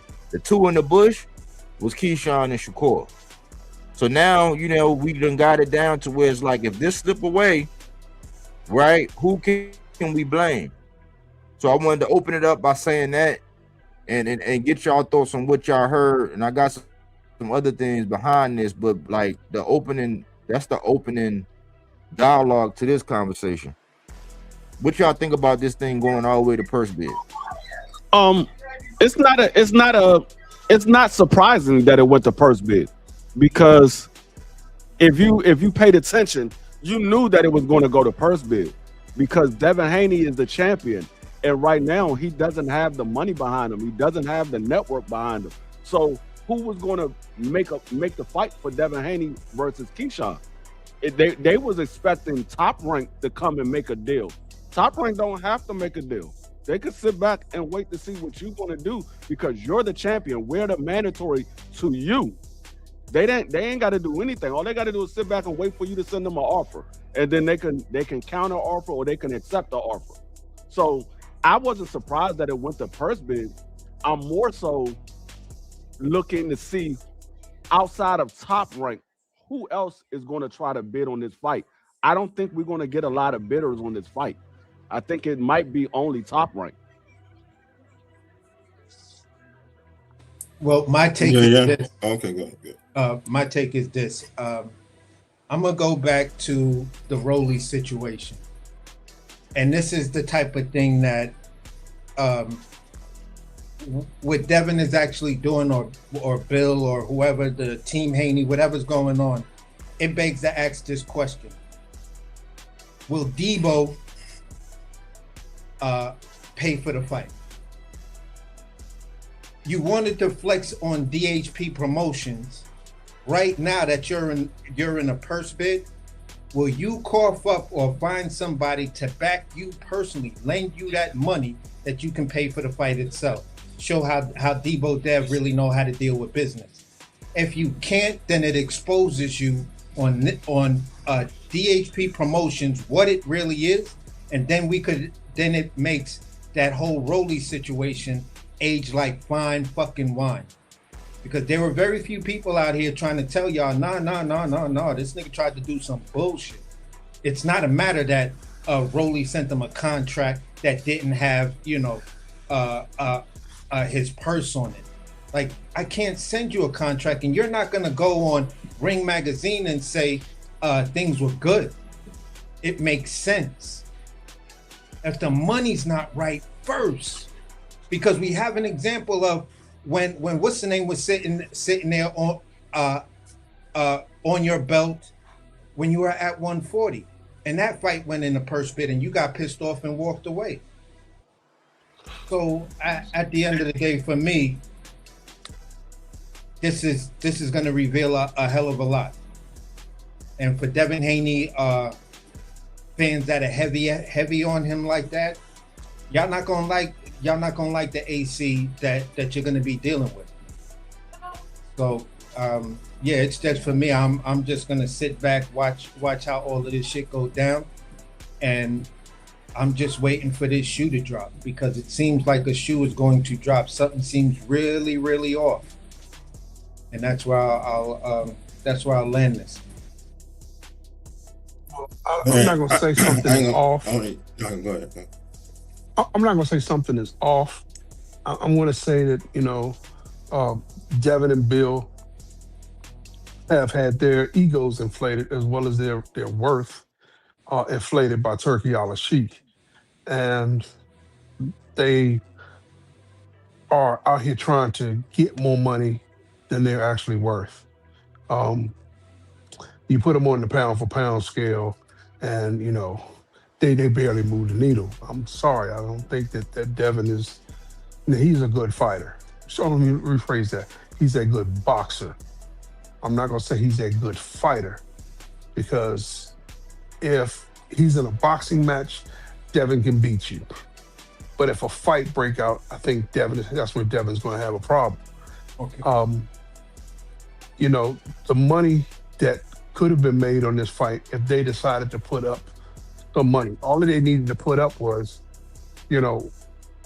enough money to cover the basics. And if you put up enough money to cover the basics, you'll get your money back in the on the back end as the promoter. But when you want somebody else to write you a check, you dealing with somebody else's pockets. You need to be master of your own domain. And I think that's, part of the problem. Top Rank's gonna come out here and, the minimum bid is $200K. I don't think they're gonna go that low, but somewhere in the 3.5 to $5 million for that particular fight, I think is where Top Rank is going to go. They know they're going to take care of Keyshawn. He's got a minimum, and then whatever Keyshawn's minimum is, Top Rank's going to make sure he's covered. Here's my only thing. I don't even think like that though. Like, hold on, so let me just say this real quick. Dre, I just wanted to clear something up. The reason why I said I see a problem is because you're talking to a guy who's basically a huge Devin Haney fan. You feel what I'm saying? And lately, how he's been moving, I'm sorry to hear that. I'm not appreciating it. You feel what I'm saying? And I have to cook him being a fan. I'm not one of those weirdo dudes that's gonna try to cover or wipe his ass after he took a nasty shit. So that's not the makeup of who I am. You know what I'm saying? So that's why I'm saying I see a problem, because the problem is within your last two negotiations, you're at a situation to whereas you said X, but then all you had to do was put up the bread. Now here it is again, where you're in this situation. So what are you gonna do to maximize your profits if that's is what you're doing? You're a prize fighter now. You're only interested in the prize. The belts really don't matter like that. So that's the only reason why I'm saying it's a problem. But Swag, go ahead, bro. My bad. It's cool. It's funny. Like just hearing what Body said. I kind of keep it as like phase 1, phase 2, things like that, and see like the more I get into the ring. I try to listen to boxers, I listen to, people who do it, and, it's a sport, but it's also a way of life. So I be listening to them. I try not to get that far, but this right here, I straight up thought about business, and that's just something I'm good at. So I'm looking at it like, first thing I'm thinking about is, okay, how much was the pot? If you're getting 75-25 or 75-25, something like that, 75-25. And I'm thinking about, okay, how much of the pot is that? And then why is Devin getting 75? Why are you getting 25? My thing is that it makes sense. I mean, it makes sense on Keyshawn's part, because I don't think that number's high to what they offered for the fight. I just don't think it was high for what Devin liked. So he had to even split a portion of of an amount that he didn't like with Keyshawn. Keyshawn probably looked at that amount like, shit, this is all you getting? This all you getting, and then you gonna give me this? Nah. And he with Jay Prince. Like Jay Prince is looking at them contracts. Jay Prince gonna be there to tell him certain things, and see Devin kind of with no loyalty anywhere but himself. That this is when you need other shit to come into play. And I think Keyshawn stepping on his toes a little bit by letting him do it. So I think that Shakur, whatever Jay Prince gonna do, I think Keyshawn betting on him to back him with this purse bid. I think Devin feel like Keyshawn gonna end up being in that knee on the other end, but we gonna see. But that's what the first thing I thought was how much was that pot? No cap. That's the thing. The pot needs to be at X so that Devin gets what he wants. Devin got to get Devin got to get what he worked on the market, and see that can be a humbling experience. But that's the thing about going to purse bid. It's not what happened with Stanionis. It's not going to be what Devin wants, and that's the reason why. That's the reason why Top Rank and Keyshawn was just sitting back, because it's one or two things going to happen. You either going to fight him or you're going to drop the belt, and Keyshawn's going to fight for the belt either way. And they might fight for the belt with somebody where Top Rank can keep in house and Top Rank double up on the money, because right now Top Rank is only getting money from Keyshawn. But if Devin drops that belt and let's say it's a Brian Norman versus Keyshawn, now Top Rank gets both guys. It was enough for Keyshawn to be like, get the fuck out of here. It was small enough for him to do that and be like, at the end of the day, I'm gonna risk it over here. I don't think Keyshawn's gonna walk away, because I don't think he ain't gonna walk away. He just had to step on his toe a little bit. Probably a shitty offer, to be honest with you. Yeah, I mean, it's going to be. Keyshawn not gonna walk away, because if the purse bid is low, the chances are Devin is going to be the one that's going to walk away. Let's say nobody bids on this fight, and Top Rank is the only one that bids on this fight, and let's say the minimum bid is $200,000. Let's say Top Rank say $500,000, and nobody else bids on this fight. Top Rank won this fight for $500,000. That means Devin is going to fight Keyshawn for. Devin ain't gonna walk away from that. For somewhere around 400,000. He like, man, nah. Devin ain't gonna walk away. He ain't gonna walk away. Nah, here's what I'm saying. For a low number like that, Devin will walk away. I wouldn't blame him for dropping the belt, and it's an embarrassment. But that'd be crazy. But that's a Bob tactic. So that's why I said, he's probably gonna come in somewhere around $3 to $5 million for the whole fight. And that's still going to be a humbling experience for Devin, based on I don't think it's going to be that high. What he got spoiled with, and the mere fact is that within that original negotiations, you're hearing this minus $6 million. That sounds like the money they offered him. That was part of the original deal to fight. So he was good with a minimum to fight a Rolly and I'm just speculating this based on just looking at the numbers and how they was presented and listening to what Bill was saying and saying, yeah, your original contract, that number was around $6 million, and that was the maximum/minimum that the B side could actually offer you. And I say maximum/minimum is that's the minimum you were willing to take, but the maximum that the B side could muster up in this fight, who's backing them, and that would be PBC. You feel what I'm saying? So for me, at the end of the day, a minimum of around $6 million, I think that's going to be the sweet number, $5-6 million. Man, you sound like Turkey still around. I don't think the purse bid gonna go for more than 2.5. I'm telling you, I think that's like Turkey still around. They see. But I'm saying that I'm only saying what I'm saying because listen, if you still want to do a joint DHP, whatever. Within you having this ability of claiming that you're a promotional company, you feel what I'm saying? You can buy into this fight, even though it's at purse bid. Now it's your time to buy into this fight and really flex that. Yeah, I'm an independent.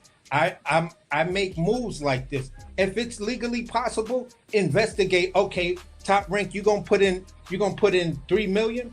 All right, I'm gonna put in the other $3 million. Now this is what I want. Blah, blah, blah. This is the purse bid. Or I could even stretch it to $4 million. And now we're looking at a pot of $7 million.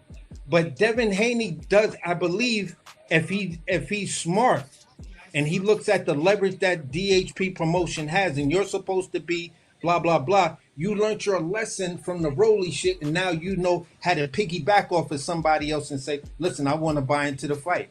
Yeah, I'm taking owner's equity if the fight flops.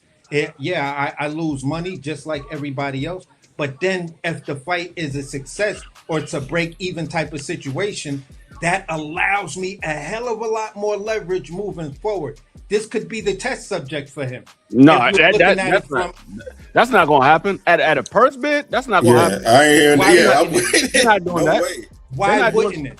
Because when you win a purse bid, let's say this fight goes for 2.5. Top Rank wins this fight for 2.5. Everything over 2.5 that fight generate goes to Top Rank.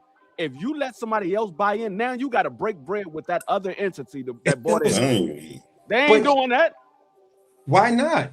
Because if the fight is at jeopardy, and you really want your fighter, if you really want your fighter to whatever, then it's a matter of they don't need to happening. At the end of the day, if Devin, I feel like this. I'm only saying this, Freak. At the end of the day, if Devin Haney actually gets calls or DHP Promotions or whoever's in charge of that side of the business stuff, lawyers and accountants and all of that, contacts the people at Top Rank and we can negotiate this purse bid type thing, why not set that precedence? Because they don't need to, because they trying to make the most money off of their investment. If they get the fight for 2.5 and this fight actually happens, everything over 2.5 is profit for them. But if let's say they get the fight for they bid 2.5 and DHP bid 2.5 with them and goes in with them, they get this fight for $5 million. Well, you gotta break bread and do the 75-25 for Devin Haney and Keyshawn Davis. And then whatever you make over, you got to split that 50-50 with Devin Haney. They like, no, why would I? Hold on, let's look at it. All right, D-Free, let's look at it like this. It's still within the same vein we're talking. I'm not moving the goalposts or anything, but we're talking about, all right, you get this fight for this type of money. You still have to have your venue. You still have to have security. You still have to have medical. You still have to produce the insurance and all of that other stuff. Now, Devin Haney's name and precursor to Keyshawn Davis, basically saying this. Both of these guys have established names. For this established name's sake, we need a venue that can support these two established names. When you have that type of dynamic to say, all right, we got this fight, we're gonna pay the fighters X, Y, and Z, but now where are we gonna host this? Because if I'm gonna maximize my money, I'm not looking for the biggest venue anymore. You feel what I'm saying? In the first place, I was looking for the bigger venue because then I could bring more people in to buy the based off of what you said, they can still do all of that and they don't have to pay the fighters as much money. They can still do everything you said. They just don't got to pay the fighter as much money because the purse bid is what the fighters are going to get. Yes, I get that. But what I'm saying is, if you put it in to $5 million, they both sides put in 2.5, $5 million. Devin Haney's coming out on top because not only did he put in half to get the $5 million, so he's getting 75% of that, but now he gets 50% of everything that fight generates because I put in half for you to win this first bid, so I want 50%. Yo, let me say this though. Let me say this real quick. What I believe is that they're playing chicken. Like I think AC talked about this the other day. DHP and the businessman and Jay Prince, they playing chicken, and this is why the Shakur, they was going for the Shakur because they know, okay, cool, people gonna put the money up because Bill always talking about guaranteed. If they low bid this first bid, Devin dropping that strap. He is not gonna fight Keyshawn for peanuts. And look, Keyshawn them know that more than likely if the offer is gonna be that low, Keyshawn know that, hey, he gonna drop that strap and I'm gonna get that strap. So they playing chicken, and I think Jay Prince, he lined it up like this. This is why it wasn't absolutely did. But this is why we were saying, this is why we were discussing way back, Body, that the person who has all the advantages in this situation, because we got to look at it. What the fuck did Keyshawn do to become number one? You feel what I'm saying, for Devin Haney's belt over everybody else? And that day we covered that on that live. I listed or shouted out all the names that are right up under Keyshawn that actually deserve that fight. You feel what I'm saying? So Keyshawn got to jump over. I'll tell you how that happened. Keyshawn got to jump over. He got to jump over those names because Jay Prince made the deal, contacted the WBO. You feel what I'm saying? Put that bread up to get Keyshawn at that number one spot. You bought into that. That's what the same thing when me and Malazar was talking about, and I said they collect this certain part of a 501c6 that allows them to collect money off of lobbying. And I said to myself, why would one entity have two different tax brackets? You feel what I'm saying? When you understand that all I got to do is pick up a phone, ask you what's the fee to get my guy at the number one or top 3 or top 5. Then I pay that fee. That's a lobby. That's how lobbies work. Mm-hmm. You feel what I'm saying? So with that being said, all I'm saying is, for me and Body was saying, yeah, right now I'm nervous for Devin. I was saying that. I was saying I'm nervous for Devin Haney because Jay Prince and them could play the game that forces Devin Haney to drop his strap. And guess what? Devin Haney is not a stranger to dropping straps. You feel what I'm saying? So I said, if you drop those straps and don't use your DHP leverage to keep your strap and defend your title, you feel what I'm saying? Or if a guy I think you can outbox and expose, then this is why I said I'm going to cook you, and other Devin Haney fans are not gonna like the shit that I gotta say. Because from my perspective, being a fan of yours, this is some bullshit. And you backed yourself into this corner, just like I did the live and said, you young niggas don't know how to clean your house. You keep mopping yourself into the corner. You happy you got the music going, everything's popping, and you just mopping away, and then you realize, oh shit, I done mopped myself into this corner. Now I gotta walk over all the shit that I just cleaned up.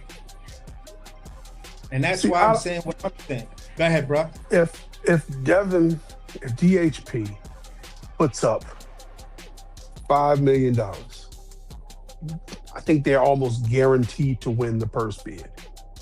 Okay, they can win their own purse bid if they put up enough money. And I think $5 million will be enough to win that purse bid.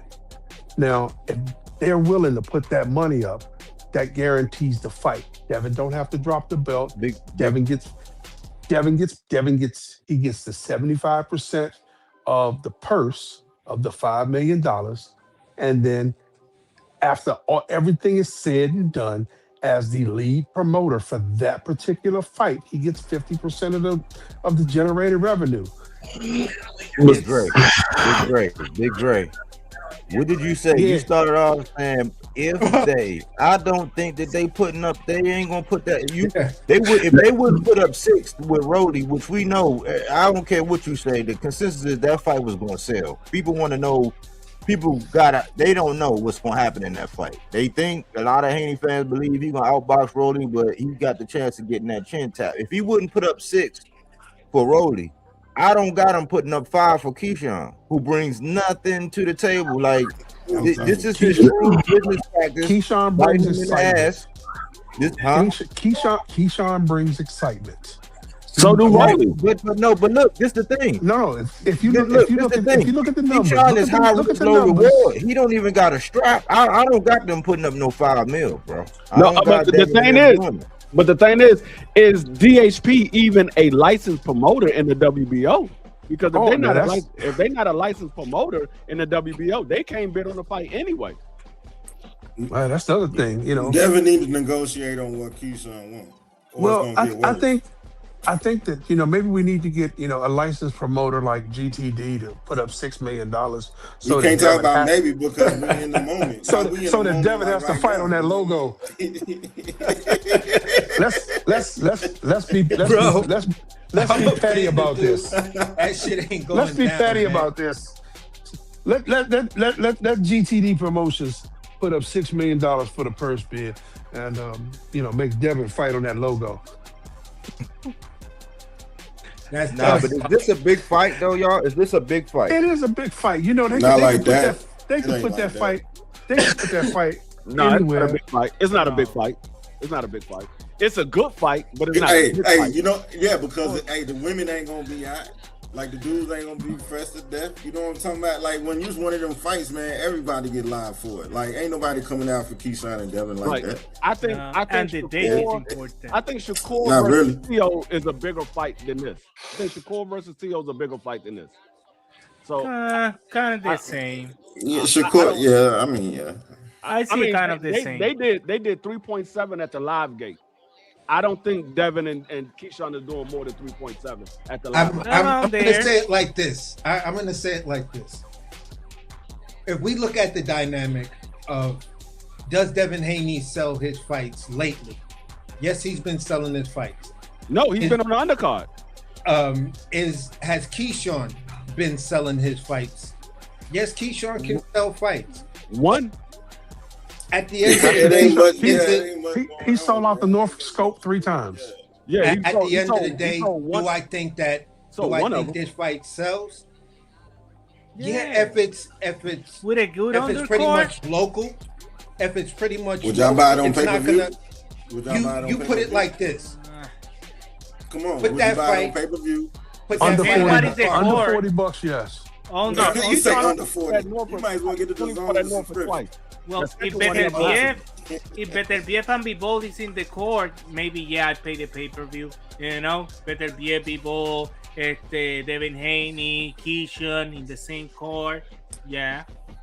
Then it ain't a big fight then. We I can't, mean, we like can't, it we can't just say that's what Devin has been amazing. doing lately because he hasn't been a main event lately.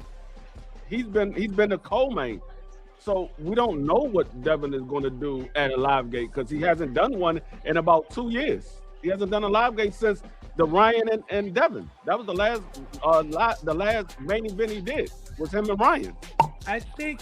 Well, he didn't make 90% at home and open, so.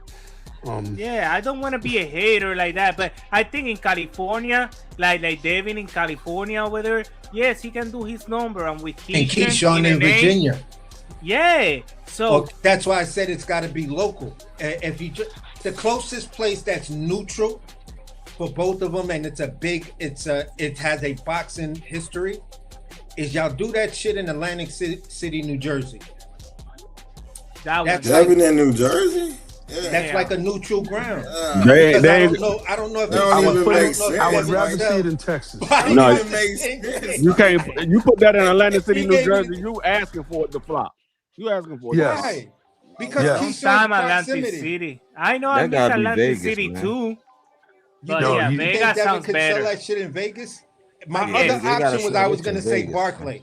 They could put it. They ain't even got to put it in Vegas. They could put it in LA. We're in Vegas though. Yeah, Oakland from Vegas is not that far. Where at in Vegas? Y'all think Vegas it's for MGM Devin Grand versus Worthy? Keyshawn? No. Yeah. Yeah. Put it in- Keyshawn put it already in fought in Houston. Vegas already. He fought in Vegas already in But that was Teofimo undercard back yeah, then. that's a T.O. undercard, bro. But and he Keyshawn got a ain't bigger selling name it. now. Keyshawn versus Devin in Vegas. No, that's not. It's not a Vegas I'm not fight. talking about No T-Mobile way, man. Arena. I'm not talking about the T-Mobile Arena or the Dome and stuff like that. What are you talking I'm about? It's not a casino? Vegas. It's not a yeah, Vegas in a fight. casino. In a That's casino. That's what I'm saying. It's not a big. Yeah, that's but what I then mean. you fight. the It's not a price big point of fight. the tickets because it's limited seating. Yeah, that's not a Vegas fight because when you put it at the casino, that they put The it at the MGM. casino because they're gonna up the price. Yeah, like you because said, it's going to a come with limited- package And you deals can as flip well. it. You can even flip it and say, okay, it's Devin versus Shakur, a big fight. Everybody gonna be like, hell yeah. You think they're gonna have problems with venues? No, not like that. No, but that's a fight they can put in Houston. But that's what where I'm they sell saying. it- Devin they and sell it out in a Devin and minute. Keyshawn ain't that. It just ain't that. That's just Man, that's what I'm telling y'all, ain't man. that. Well, yeah. It's not like that. Yes, but they can sell too. And if you put a good undercard, like they did with Mario Barrios and Ryan Garcia, the undercard was a heavy one. You see how that card sold, So you need to do a good heavy undercard so for be able to sell Keyshawn and Haney in a big venue. But you need a heavy undercard. You cannot come with a full leg undercard. Yeah, that undercard and co-main have to, that's got to be on some shit. And then I mean, to be honest with you, I mean, if they really want this fight to sell, they could put that fight right there at Merlin Live or MGM at the National Harbor. Come on now. Yeah, MGM is good. MGM, yeah. Yeah, but Don't wait, man. Don't wait, man. MGM holds less than the Hulu Theater, man. Come on. The MGM Grand hold like 4,500. They only hold 4,500. That's what I'm saying. But it's gonna look packed. You get 3,600 in live, so yeah, we can do that live. It's gonna sell out. It's gonna sell out. It'll sell out in live. They was not gonna lie. Was a sellout. I work right by live. That's where my warehouse is. I literally can walk the live when I go. Oh yeah. I mean, man, you ran into each other a few times at Food Line. Yeah. Oh well, hell. That's dope, man. Where y'all from? I'm surprised I ain't running into you guys, man. Oh no, but Maryland. Up in Maryland. No, but the guy from Texas. I'm in Glen Burnie right now. Texas Heat. Love from DFW. The Texas Heat is nothing like that. I work in Dallas in the Mattel store. In winter, we work from 6 to 3, 6 to 2. In summer, they put us to work at 4:30 to unload the trucks, and by noon, you have to be out of that trailer. They don't imagine in that heat. Like the trailers get so hot. No, bro. Texas heat is another thing. No, I used to work overnight. Fuck that. Yeah, but to be honest with you, I really don't think that this fight is going to happen. I don't think it's going to happen. I think it's going to get a low purse bid offer or purse bid deal, and Devin is going to drop the belt, and then he's probably going to try to fight over there. Keep dropping belts and walking away fights like that, because this is damaging his credibility, his fans. He keep losing more fans like that. AC, look at AC right now. He was a big fan. Now he's like, yo, motherfucker, what the fuck? You do what D Free just said. It's a wrap. You do what D Free and Body and y'all saying. For me, it's a wrap with Mr. Devin Haney, because at the end of the day, bro, you should have just fought Rolly. You said it made sense. You had a good deal on the table. All you had to do was get across the line. That was a fight that people wanted to see. You said yourself that fight made sense. If Ryan's playing games, why not beat the guy who last beat Ryan? And then you in this bullshit with Keyshawn. There is no way, as a boxing fan who just says, you know what, I love the sport. Fuck you, I love the sport. I can condone what you're doing, and then really try to make say nah, he gonna do this, he gonna do that. Listen, you basically got an option. If you don't take that option that's out there and try to save your own fight, because you walked away from putting up your own money when you tried to play games with PBC, and PBC said, oh, listen, all right, you think you're a big promoter now? You think you have that level of insurance and everything else? All right, so now it's gonna cost you $6 million. No, we're not gonna fight Rolly then. Okay, thank you very much, Mr. Haney. You got laughed out of the fucking office, bro. And now you're in the same type of situation, and what's gonna happen with you, my guy? It's gonna be a domino effect on him. You see, like but this is why I asked y'all. It was a trap. I said that this is a big fight. This is why I asked, because I needed to get into this before everybody start going their separate ways. You know what I'm saying? And the standard is big fights are usually negotiated. Like if it's a big fight, it don't get this far, right? The purse bid is a business mechanism. It's not a trophy. Like I was hearing earlier, like, oh yeah, we're gonna watch this. It's gonna be televised. Like people was actually really acting like they was getting ready to watch the NFL draft. I'm like, this shit is not something to be celebrated, y'all. A victory is when the fight gets made and the fans win. And the fans were celebrating. We went to purse bid. This proves a big fight. They're ducking. Finally, let's let the fight happen. But the promoters see cause versus reward, network risk, investor return, negotiating leverage, many variables at play, the market, the demand Fans drive value. Networks, they control exposure.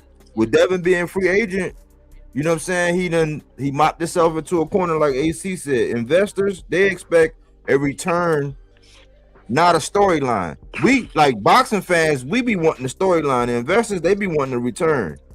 The leverage, purse bids are a negotiating tool. This is really supposed to be a negotiating tool. But the history, purse bids have existed for decades. And what it does, mandatory defenses created them to protect fighters, titles, and fairness. They are not proof of blockbuster demand. Super fights. Ali negotiated, Tyson negotiated, Floyd negotiated, Pacquiao negotiated, Canelo negotiated. The biggest fights were made at the table. If this was a big fight, it would have been made at the table. Let me see. What we got here? It's hard to make a fight at the table when you go in there with an inflated version of your self-worth. Yeah, your market value is inflated. Yeah. Yo, because look, this Sanders Sayas Boots Ennis fight was in the middle of the FIFA World Cup. ¿Tú me entiendes? That people already spending money, and it's the FIFA order going wild. Was in the peak of the FIFA. What they did, they brought this guy Whitaker, Ben Whitaker. Was a lot of British already in New York for the British team, so they cash in that money. But it's been smart, you know, and how you move, you sell your fight, the date, everything. But because you're a good boxer, your dad know how to talk okay in YouTube, doesn't mean you're a reader promoter that know all about all this shit. You know, like Roger said, it's a lot of variables. Yeah, let me break this down real quick. I got a question for D Free real quick. I'm on number 7 if y'all tracking. That's how fast I was going through it. Is the market strong with the networks pay premium price? Is the purse bid? So we already seen Top Rank. If they didn't come to nothing and Top Rank ain't say like it was no whatever. Devin is a free agent pretty much, even though this is the question for me. One of them is he really still signed to Turkey, or is he really a free agent and that's why that's a snafu? That's part of the question. But listen to this. Is the purse bid about demand or negotiating power? This the last one. What happens after the 20-day clock? So what's going to happen, D Free? Salute to Thomas Hill. D Free, what's going to happen after the 20-day clock? After the 20-day clock is going to be is ordered to a purse bid, which means there's no more negotiating. You're going to a purse bid.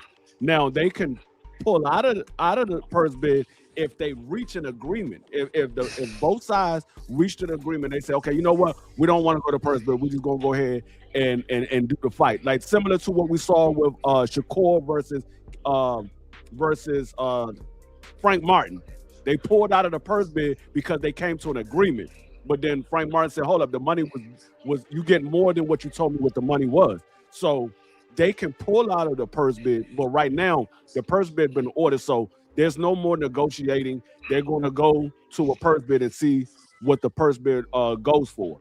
And when it comes to that, you're at the hands of the promoters. You like, okay, how much money am I going to get? That's why it's never good to go to a purse bid, because the chances are you're going to get much less than what you was originally offered, because now they don't have to give you your face value. They can give you whatever they negotiated the purse bid for, or whatever they bid on the purse bid. They want it for 2.5, but you was really making $3 or $4 million per fight. Now all they got to do is give you 1 point something.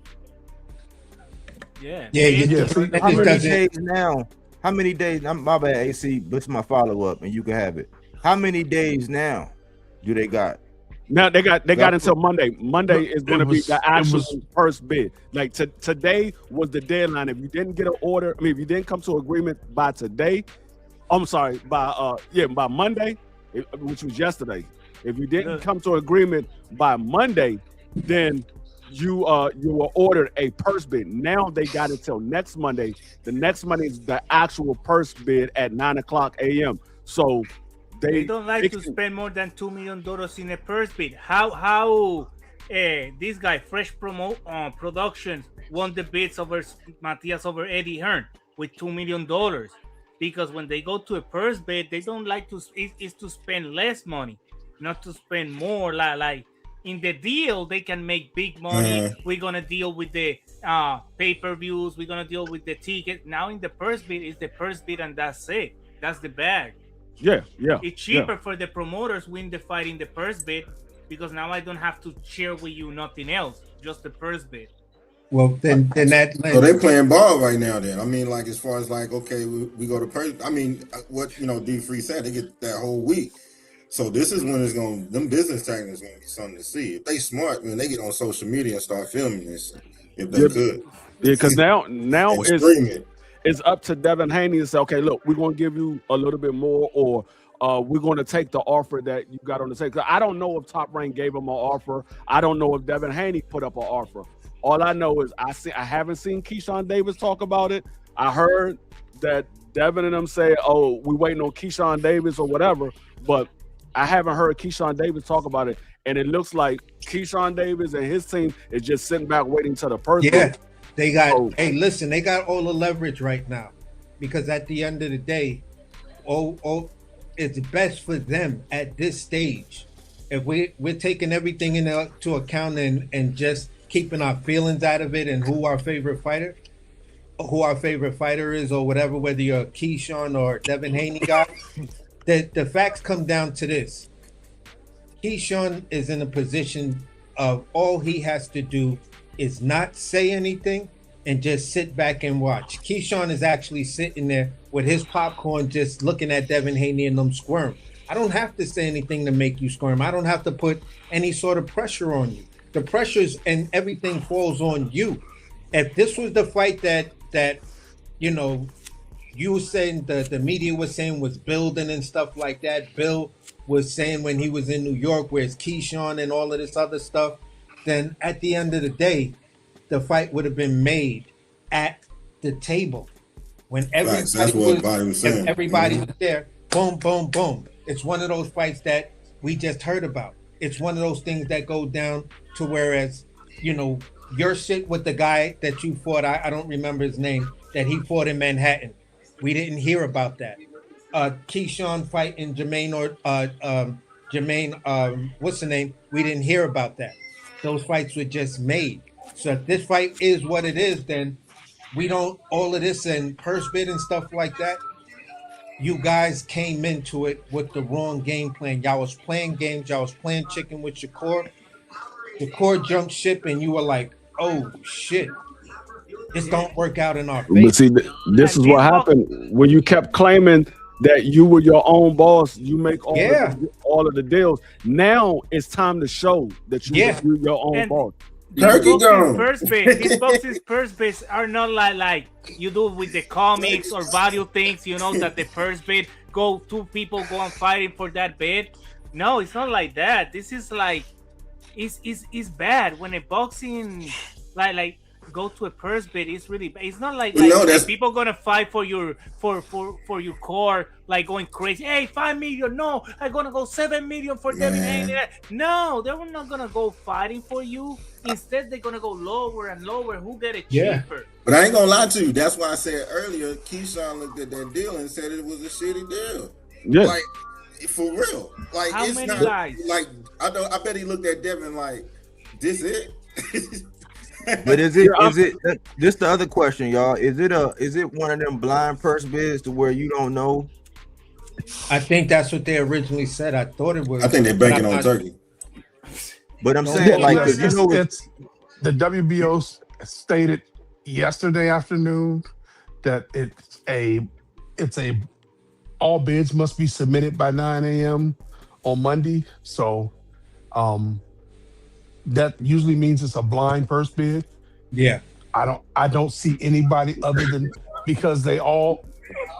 No, they said it's going to be live. It's going to be live on YouTube. Yeah, it's going to be live. I can say no. It's not blind. Then it's not. It's not a blind first bid. It's going to be live on YouTube. And I understand why people are intrigued to see it, because this will be the first time that you actually see how a purse bid is handled. Because we never seen that before. We always heard, oh, this promotion company won the purse bid. This will actually be a time where the fans, the casuals, people that's not behind the scenes can actually see how it goes to be a purse bid, how things are handled, how a purse bid is won. So it's actually educational. That's even though smart. it's not something to praise, it's still educational for a lot of the people to see how the business is handled behind the scenes that we normally don't get a chance to see.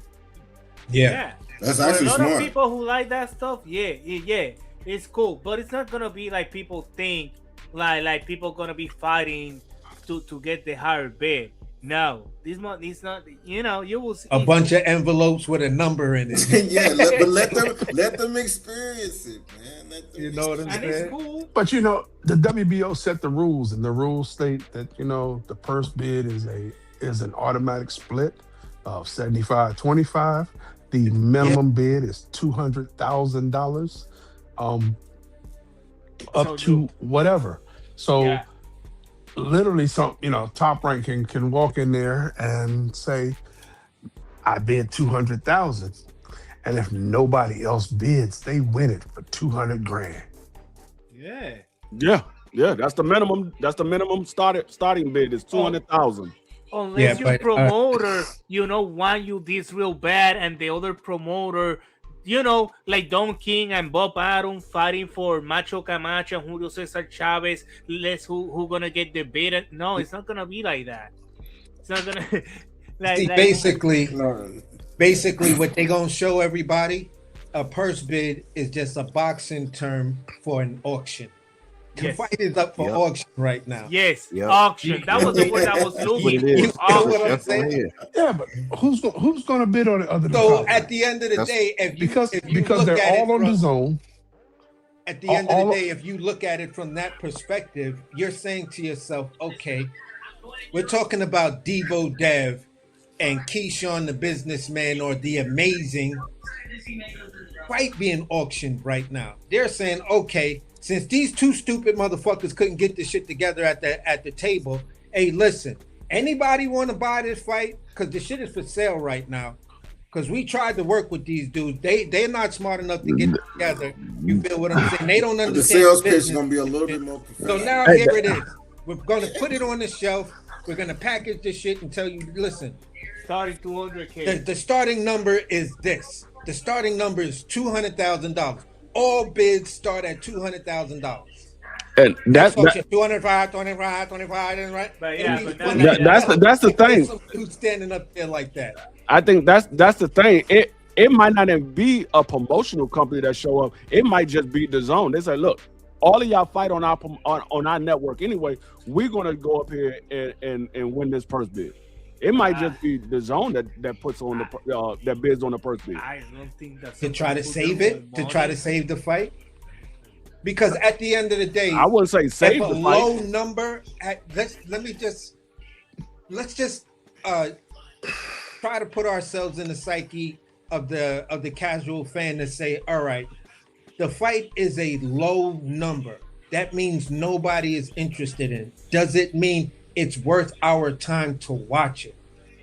Yes. It means when a purse bid is sold at a low price, that means that the promotional company is not willing to pay top dollar, but they still want the fight because they're trying to pay at you're explaining. It's almost like getting sloppy seconds. You're explaining the situation, and I'm just asking the question. It's just from like a casual's perspective.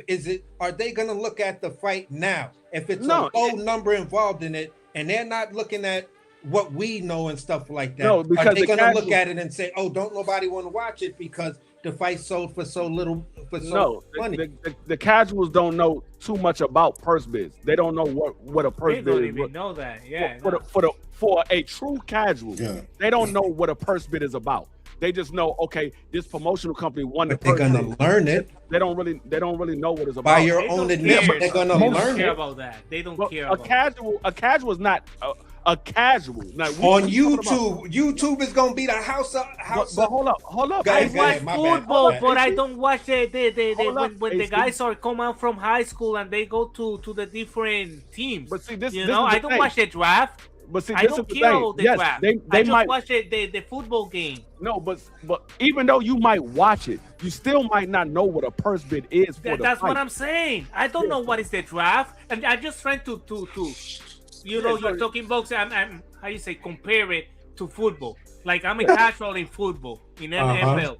So I don't watch the draft. I don't give a damn what college they came from. I just it's Thanksgiving. It's a football game. I'm gonna watch it. You feel me? That's how I am in the casual in the football. For a casual, for a boxing fan, period. It ain't even got to be a casual. It's just somebody that likes boxing. If you want to see a fight, you want to see a fight. You don't care how much money they're making. You want to see the fight. You don't care about the money. You ain't getting none of it. Those are the only ones that care about that is the fans that's diehard fans of the fighter. They care about how much money the fighter is getting. But okay, I get your argument. Let me ask a question real quick. Let's just say, because I'm leaning towards the fact that they playing chicken, that we're not gonna see it, and I'm an optimist, but I'm just like, I hope we get to see it, but I don't think so. Now, if this thing go to purse bid and they do that low ball thing and nobody really bids like no real money, because I would say the minimum would probably be 4 million, and Devin might get in there. You know what I'm saying? I'm thinking, man, it might have to be a little bit more, but if it's not at least 4 million, I don't think Devin's taking the fight. The question is, do both of their stocks take a hit because of this? And now Keyshawn's going to inherit a belt, right? But will both of their stocks take a hit because nobody really wanted to? Like, first of all, y'all ain't negotiate. Y'all didn't get the fight. It went to purse bid, and because we know what happened with Sandor Martin. You know what I'm saying?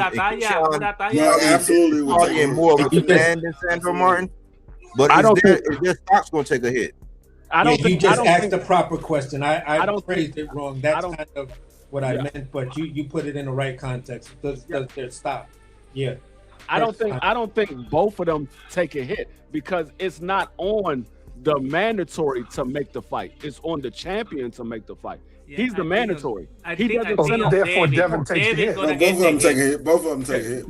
Devin takes a hit. I don't think Keyshawn takes a hit. Because I'll tell you what. we have this guy. Both of them gonna take a hit, man. Roddy Romero. You know, we why should Keyshawn take a hit for this? Now we got this. I'll tell you why. Keyshawn look like he over. Like this is what's gonna happen if it do drop.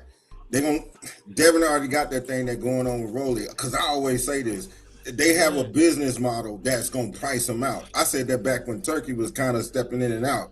So this is something I've just spoken on just outside this panel. And here we are. The thing is that if Devin's going to look like he having a problem with paying his fighters without Turkey having that backing behind him, so he take a hit. He do.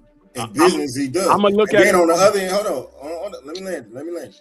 And then on the other side with Keyshawn going to look like it's a tag team thing again. You got, and then Jay Prince and Keyshawn and Shakur working the play. It's gonna take a hit because it's gonna look like this tag team shit in boxing going on that everybody hate. So if you ask me if they gonna take a hit if the fight fails, absolutely. Their reputation is gonna take a hit. I think you're looking at it from a diehard boxing fan, but if you're looking at it from if you look at it from a casual fan, I don't think Keyshawn takes a hit. I think Devin takes a hit because Keyshawn is going to be looked at as the guy that made Devin drop his belt. That's what he's going to be looking at. I get what you're saying. Keyshawn, remember, Haney have already Roddy Romero. Think like a casual. I get what he's saying. No, he's gonna start to think like a casual defense. No. But hey, Haney already have Roddy Romero. He dropped from that fight. Everybody know, even the casuals know that. So now this stuff go for to a purse bid, and he don't go for this fight. Already the casuals gonna be like, yo, these motherfuckers don't want to fight with nobody. You know, that's why he's gonna get a hit. Keyshawn's gonna get a hit. From casuals, that's hard to even answer. Who going to take a hit, Big Dre? Well, Devin's going to take the hit. Keyshawn won't take the hit because Keyshawn been yelling, let's fight. The the whole time. Okay, so the whole negotiation period, as soon as the day that the WBC ordered this fight, Keyshawn said, "Let's fight." He been doing videos. He been going online. He been shouting, "Let's fight! Let's fight! Let's fight!" And because he's been doing that and being visual and being vocal, he can't take a hit for it because he wants to fight. He is, whether or not he gets it, it's not on him. It's not on his corner. How'd he say it? I announced that I was going to 147. I woke up the next morning. I'm number one in the mandatory. Hey, I'm ready for the fight. Let's go. Let's go. Come on, Dev. Let's get it cracking. That's what Keyshawn said. There's no way for him to take a hit because this is not his fault. He was put in this position. He was put in this position, and he has said that I want to fight. I want to fight. I want to fight. It's hard to take a hit when you in that position. I would also, I'm gonna piggyback off of what you're saying, in the fact that Keyshawn, when he was saying he was going to 47, in between there, he was like, "Yeah, I'm going to 47, and I'm supposed to be facing the champion." You feel what I'm saying? Then if we're following the timeline, then he wakes up and says, "Yeah, I seen rankings and stuff like that." Yeah, just from the debate me and Malazar had, we know, between at least me and him, we know that that had to be announced. He got that phone call. It's not you woke up and just saw it. You were notified that these changes are gonna happen. You feel what I'm saying? So that he said he woke up and next thing he know, he never wanted one. Yeah, that's you capping your ass off right there, because that's not. But it's not how it happened, but it's the way he put it. Yeah, okay? exactly. So he makes his announcement that he's going to 147 on Friday, and Monday morning he wake up. Yeah, exactly. The new set of rankings came out over the weekend, and he's number one. Yeah, exactly. And the designated same a shit that mandatory. happened in 140 when he moved from 135 to 140 after he crashed out, didn't do lost the weight belt. because he's lazy, and doesn't matter if he go to 47. He's lazy. He's not responsible. He's gonna miss the weight. He's not missing the weight because he cannot do the weight. He's missing the weight because he's irresponsible and he don't take the proper precaution the night before or whatever. He don't care. He has, and that's gonna take him and gonna cost him. But just to land my plane real quick, what I'm saying is basically this. Does Keyshawn take a hit? No, but to a diehard fan, we know how you got it in the context of whatever. If you're elevated to that situation and you try to become a diva after the elevation, okay, whatever. But then it comes down to the fact of, that there was a Brian Norman Jr. over there. Why didn't you petition knowing that this bullshit was happening? Why didn't you petition to fight Brian Norman Jr. and knowing what he recently said about you? So there is going to be those little asterisks and contacts, at least for a boxing fan like myself. You feel what I'm saying? To where I'm going to put that out there.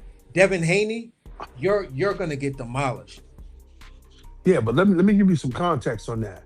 Yeah, there was a Brian Norman out there, but Brian just lost to Devin.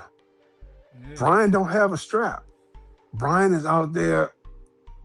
He done been knocked down 3 or 4 pigs, and you make an announcement and you're number one.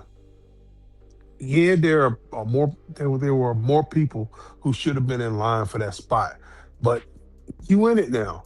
And once he was put in it, he made the best of it. He starts shouting from the rooftops, "Let's fight." And when you start shouting from the rooftops and doing these videos, looking for Debo, man. Go and capture another title. But Keyshawn doesn't have a belt either. Keyshawn doesn't have a belt either. Yeah, you're right. So at the end of the day, he was put in the number one spot. Keyshawn Davis fight Yeah, I people actually already think, mad and with me and Haney Body for talked that. about this. It might sell or might gain more interest than Devin Haney versus Keyshawn. Yeah, Because at the Yeah, end they of the could- day, there's always the possibility of the stoppage when it comes down to both of these guys. If Keyshawn hurts Brian Norman Jr., he's gonna do his best to stop him. If Brian I Norman really Jr. wanted. I really wanted to see that. Yeah, yeah, if Brian Norman that's hurts what I'm Keyshawn, saying. I want to see that If one. Devin for real. Haney drop out of the bed, people already mad with him because Keyshawn is not in 140, and he saw him out and he saw him dreams to come and fight in 47 with him for the title. So he jumped another division. So now if he dropped from that fight to do whatever, the fan base is gonna be real mad at him. I think he's gonna get a big hit if he drop out of the fight. Melazar, this is what I think. This is what I think, Melazar. I think that Keyshawn is in the catbird seat right now, right? And so he's not gonna take a hit. The only way he'll really take a hit is like what AC said. If he act like a diva once he get that strap, which I mean, it's a trend where fighters are doing that. That's what he's gonna do. Y'all don't think he acting like a little bit of a diva by going to purse bid right now? Who? I think that might be out of his control. I think that might be out of his control. Yeah, I don't blame him for the purse bid. About what it looks like, from what it looks like. I'm just asking, from what it looks like. It's like if he had to throw a temper tantrum, I'm talking to Liza, if he had to throw a temper tantrum, that would be displayed in the purse bid. That's why it's not a good thing. So you don't think that, but think about this. Keyshawn doesn't have a belt. He was made number one out the blue. And the thing is, he's about to fight against Devin, who's been at 147, who beat a champion at 147. So by him coming up with negotiations with Devin, and you already only got 15 fights, you ain't really did shit to even get to that. Well, you don't think that 25, you don't see what I'm saying? Damn. You don't see what I'm saying? Like that is diva-ish. That is diva-ish. To do that. But he don't want to Put go another to fighter in 47, his and he was position, I not bet you they talking. He take was it. not calling out Devin. Was his father? That's what I'm. Haney's father was the one calling out Gotcha. Keyshawn and looking fight with Keyshawn and tell him to go up there to 47. That's the reason he's not in 140. A lot of fans see it that way. So Yeah, I got you. It's just happening right before your eyes. But this is what I'm gonna say, Swab. I've They have seen to take diva this fight, tendencies doesn't from matter the Keyshawn, bid. but not in this instance, because the negotiation was the negotiation, right? And we don't know really what was offered, and I believe because I've been tracking Devin and them for years. Keyshawn kind of came on the scene, and I tracked his little things, and when he started doing certain things, I was like, you know what I'm saying? I like him inside the ring, but outside the ring, I could see a lot of issues, right? I tell you, but in this instance, this wasn't his fault, because knowing Devin and Bill and them, I don't think they came with a right offer anyway. I don't think that they even came. I don't either. I don't think they came correct. And so the fact that it's in first bid, that ain't Key's fault. Like he is playing his role with that tag team shit. He is doing that. But like, because Jay Prince knew, he said, that's why he said the 2 double barrel shotguns. He knew that Shakur was going to be difficult, and Shakur tried to do that 44 pound, and he got his bluff called, and that's what made him look bad.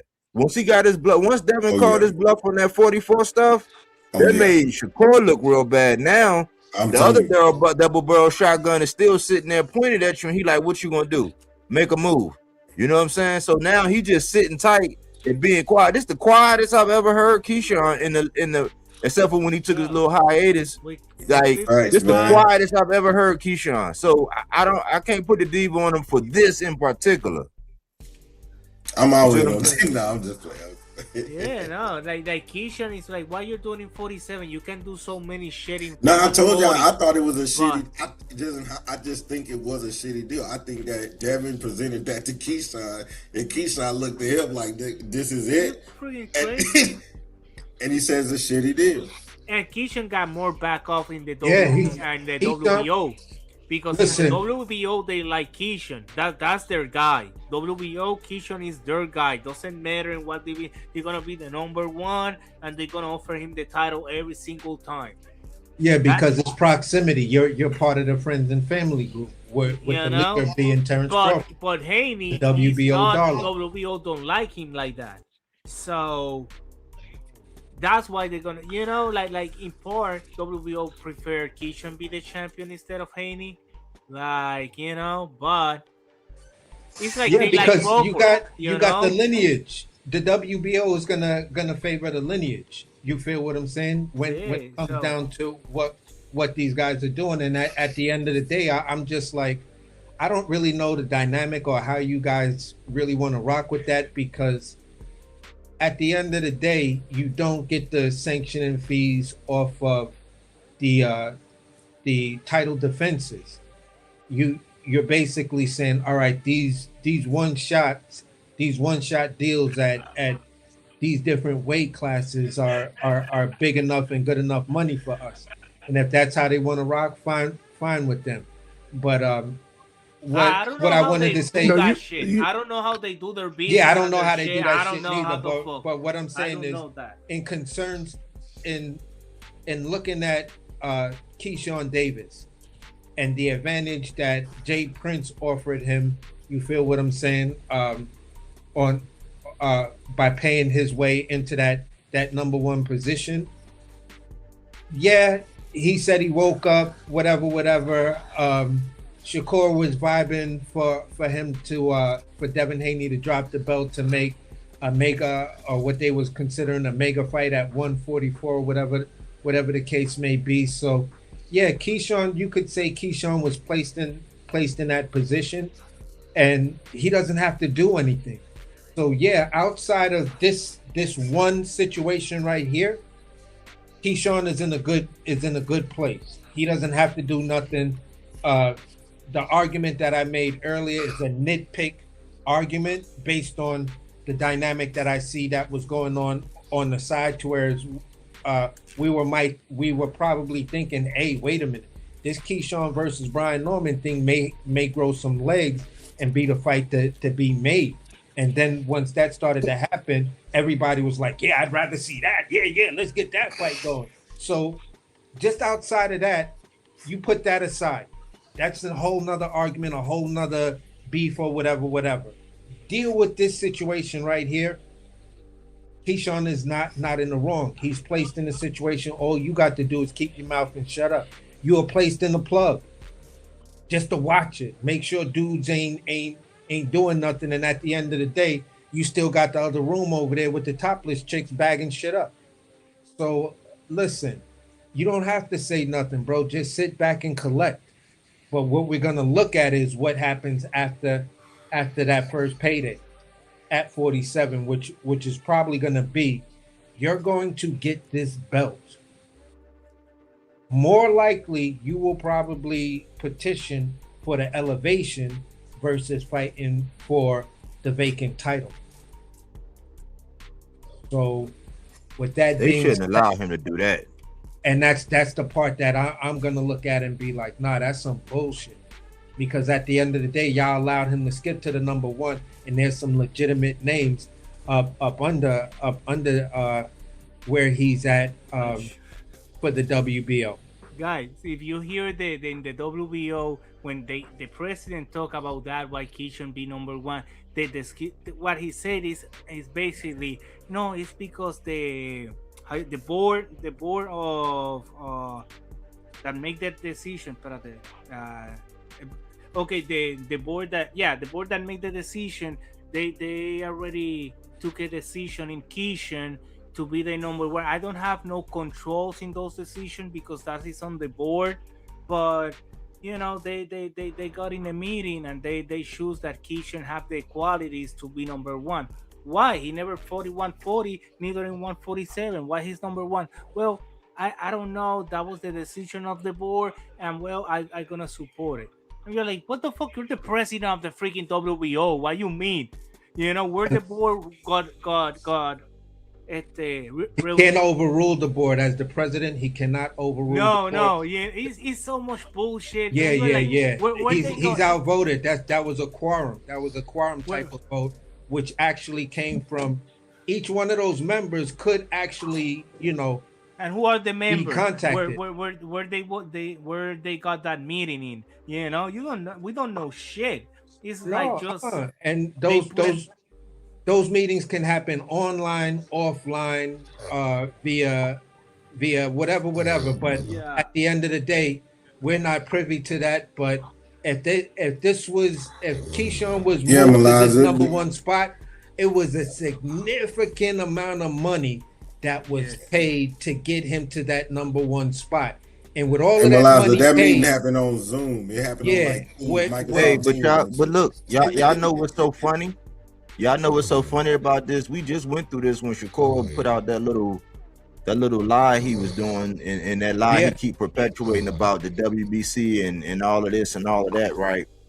What's so funny is we had fake outrage back then when Shakur was like, yeah, I paid them and all that, you know what I'm saying? And it's more context to that nobody really wants to acknowledge, but nobody says nothing about Keyshawn getting elevated all the way up to number one like that. There is no outrage. Why? Because people do not keep it consistent. Yeah, that's a huge payday, and that's at least $1 million right there. So this the thing. He was champion in 135, 147. What you can he only have. Let body finish, That's how Malaza be rocking up here. I know how Malaza get down. He's just passionate. I understand. You know what I'm saying? So I let him rock out. But this the thing, y'all. This is what I was trying to say. That like Shakur, Keyshawn, somebody's snoring. Yo, my man. This the thing. Shakur, Devin, and Keyshawn. This is where you're finally gonna see them all kind of get exposed. Keyshawn, he was the last one that we got hope in, right? But the fact that he getting that strap and he's going up to 47 without the real experience up there at that weight class, he's going to be, because this is why I say they all tiptoed up past 40. And you see Shakur, he's not really actively trying to fight nobody at 40.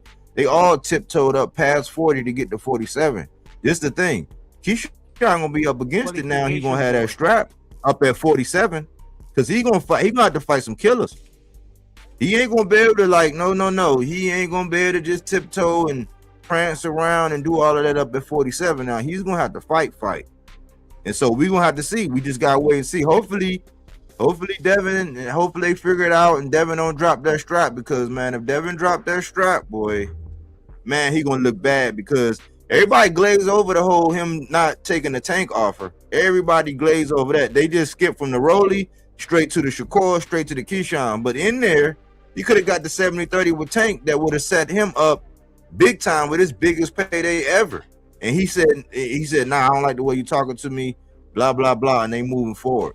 So he pulled the Shakur, I don't like the way you talking to me. And I don't like the way you talk to me. Yeah. But nobody wants to acknowledge that. But just to give y'all an idea, Brian Norman Jr. sits at number 2. Keyshawn is number 1, right? Teofimo Lopez, who's talking about a fight, he's sitting at number 3. I'm gonna tell y'all who's number 4, but he's completely irrelevant. Manny Pacquiao. You got Barbosa at number 5, and you got Rohan Polanco number 6. You got Alexis Rocha at number 7, and Giovanni Santilli at number 8. That's just the top 8. What rounds out the top 10 is Paul that's a nice mix, man. Paul Cruel, Raul Cruel, I'm sorry, and Tiger Johnson. That rounds out the top 10. Yeah, that's a good. And this is who Keyshawn was able to jump. Pacquiao should not be there. You know? Yeah. Like Pacquiao is like, what are you doing there? You're way up there. You're taking a spot of somebody else. Yeah, that's why I said, like, Manny, come on, bro. Like, Manny, what are you doing? You shouldn't even be ranked. But I get it. That was a payday. by for the WBO to just keep Manny Pacquiao's name relevant or whatever. I mean, he may be used as a tool, you know, to block fights or whatever. Yeah, I'm about to fight Manny, but the shit doesn't really turn out to be anything. But at the end of the day, man, I just wanted y'all to hear who are the top 10 fighters that Keyshawn was able to surpass on his just waking up and praising God. All of a sudden, he's sitting at number. You feel what I'm saying? Yeah, you praise God that somebody put up all of that bread for you, and now all you got to do is just sit pretty. Be difficult. Make Dev look at other options because in a buddy system, man. Yo, we could have another show on Shakur because I'll be on his ass. I mean, I can't stand some of the shit I be seeing him do, man. Anyway, go ahead. I'm sorry. Nah, but at the end of the day, that's where I landed right that so everybody could give their closing thoughts and stuff like that. Yeah, but Shakur, what he's doing lately and how he's talking since nightcap, you know, and that shit, and oh my God, the ball keep rolling down and getting bigger and bigger and bigger. I'm like, bro, but whatever. He's a young man and whatever. Do whatever you want. Let's see what happens. Like with this, I hope Haney and Keyshawn happen because already we lost Romero and Haney, you know, and whatever, and he moved up to 147. I don't know for what, because he have a lot of shit to do in 140. It's a lot of good fights over there, and it's other titles to capture. And look, the Shakur now is in Sufa, so you can, you know, you got the whole ballpark for you. So I don't know. It's like every time we're looking to these boxers and we're getting like back behind them and stuff like that, they do so many stupid shit, like not just inside the ring, it's just overall. Like, cabrón, you are not even that big yet, and you're talking like, and I don't know, I know you captured a couple goals over there in your career and stuff, but to become a main star, and so it's not just winning goal, it's how you behave and you carry yourself and how you talk and how you respect other people that want stuff too, you know, and they're legend in their sport. And so I don't know, I try to get behind these guys, but they do sometimes so many shit that I'm like, fuck, damn, I can't, you know, like I cannot get behind this dude. Like, what the fuck is, you know, like so I don't know. I don't know. Like, I hope these guys start to think, or somebody else come and start to, you know, Abdullah. I like Abdullah. I hope that kid, you know, do it better and whatever. And it's a couple guys out there, but they get a couple bread and whatever. They get a empty chain, and they think, you know. But that's me. I hope they get better. You know. I hope a boxer get better and fill up the void. Good point. Straight up. No, man. Straight up. I ain't gonna lie, for my closing thought, I'm just listening to the whole conversation. Salute to all y'all, man. Like I learned a lot, gave dialogue, man. It was just a good time, just for sure. It always is, body. You know, I already know. Appreciate you, man. I think it's about a lot. I think a lot is about to happen, especially for like content wise, or if that's what you do and look for different situations, but also in the business of boxing. I would say definitely Eddie's in the pickle with Josh Kelly being this boy with that belt, and then having one of the hottest superstars in boxing right now, just giving us living color and motion. Like, he should be undisputed. That's gonna be something for Eddie to give up Josh Kelly he's English, you know what I mean? Like, that's a countryman, so I don't trust Eddie in that situation at all. You know, Boots is going to take the back burner of whatever, and if Boots they do find an agreement, Boots is going to have to go to UK to make it worthwhile for the UK fans, which it would be bigger. As far as Keyshawn and Devin, I think Devin offered them a shitty deal. They rolled the high offer having Turkey out of sheet. He had a lot of money during that time. I'm not saying it. I don't know behind the scenes or whatever, but when Turkey leaves, that's a big portion of your pot or your leverage that leaves too. So I think he offered it to Keyshawn. Keyshawn know he's a star, up and coming. And I know Keyshawn didn't know the numbers until he actually got to fight Devin. He probably looked at Devin like, what the hell is this? and he let it go to purse bid. And all of a sudden now, with the brilliant minds of John, John Prince, Bob, whatever the hell they got going on, they're gonna make this a big event with the purse bid, which is boring as shit when you think about it. They about to make money off of just streaming if casual fans are gonna look into that. I think it's a show. I think it's gonna happen. But just listening to y'all right now, man, I'm not even the biggest Devin fan, but I never thought he would just drop his pride and drop a belt at 147. But y'all say he might. I think Devin gonna have to bite the bullet that he is offering shit to Keyshawn, and he gonna have to do negotiations with Keyshawn to maybe give the brother, you take 65 and he take 35. He can bend a little. 75 ain't the set shit he gotta do. It's it. It's 75-25. That's it. He can't. It's no more. If the pot get bigger, whatever it is, it's gonna be 75-25. That's just the rule. Keyshawn, it could have been wiggle room beforehand, but like no, at this point, it's no more wiggle room. But check it out then. No. Take care, guys. Let me finish. I'm gonna land because I know it's closing the end of it. Okay, I like that because you enlightened me for real. So if it is like that, Keyshawn probably listening to Shakur and Jay Prince, in my opinion, go to purse bid. I think somebody maybe promised that somebody gonna come through like Riyadh season and offer bigger pot. That's the only reason why I see Keyshawn having the strength and courage and business to do that. So we gonna see, but y'all like me. Shit, he might drop them. Devin might drop the belt. So okay, that's it. That was it for me. Well, good point though. Look, I would say this, man, to close it out. He's locked in, right? But I do think that maybe it's a number. Maybe it's like, okay, we'll wait and see whatever, but this is the most we want to do. And I think that was already mapped out because you gotta think about it. With Zuffa, with Turkey having some kind of control over Zuffa, right? But then also having whatever bread they got left or whatever his plans are with whatever he had going on with Riyadh season, then Turkey had him boxed in because there's three things. They say that he had a deal and he was at the intel and it was 3 fights, but he only did 2 of the fights. He did Jose Ramirez, he did Brian Norman. There was one more, right? And they alleged that it was 12 million per 36, whatever. I don't know. I don't care. I don't pocket watch. You know what I'm saying? I don't do that. But my thing is, they had him boxed in saying, look, because I think they were trying to nudge him over in that Zuffa direction. But I think Bill was hip enough to say, nah, because we're going to get Shakur, and it's a possibility we might can get outboxed on that. You know what I'm saying? We might be able to get outboxed in that situation, and then what we going to do? We're going to be stuck over there?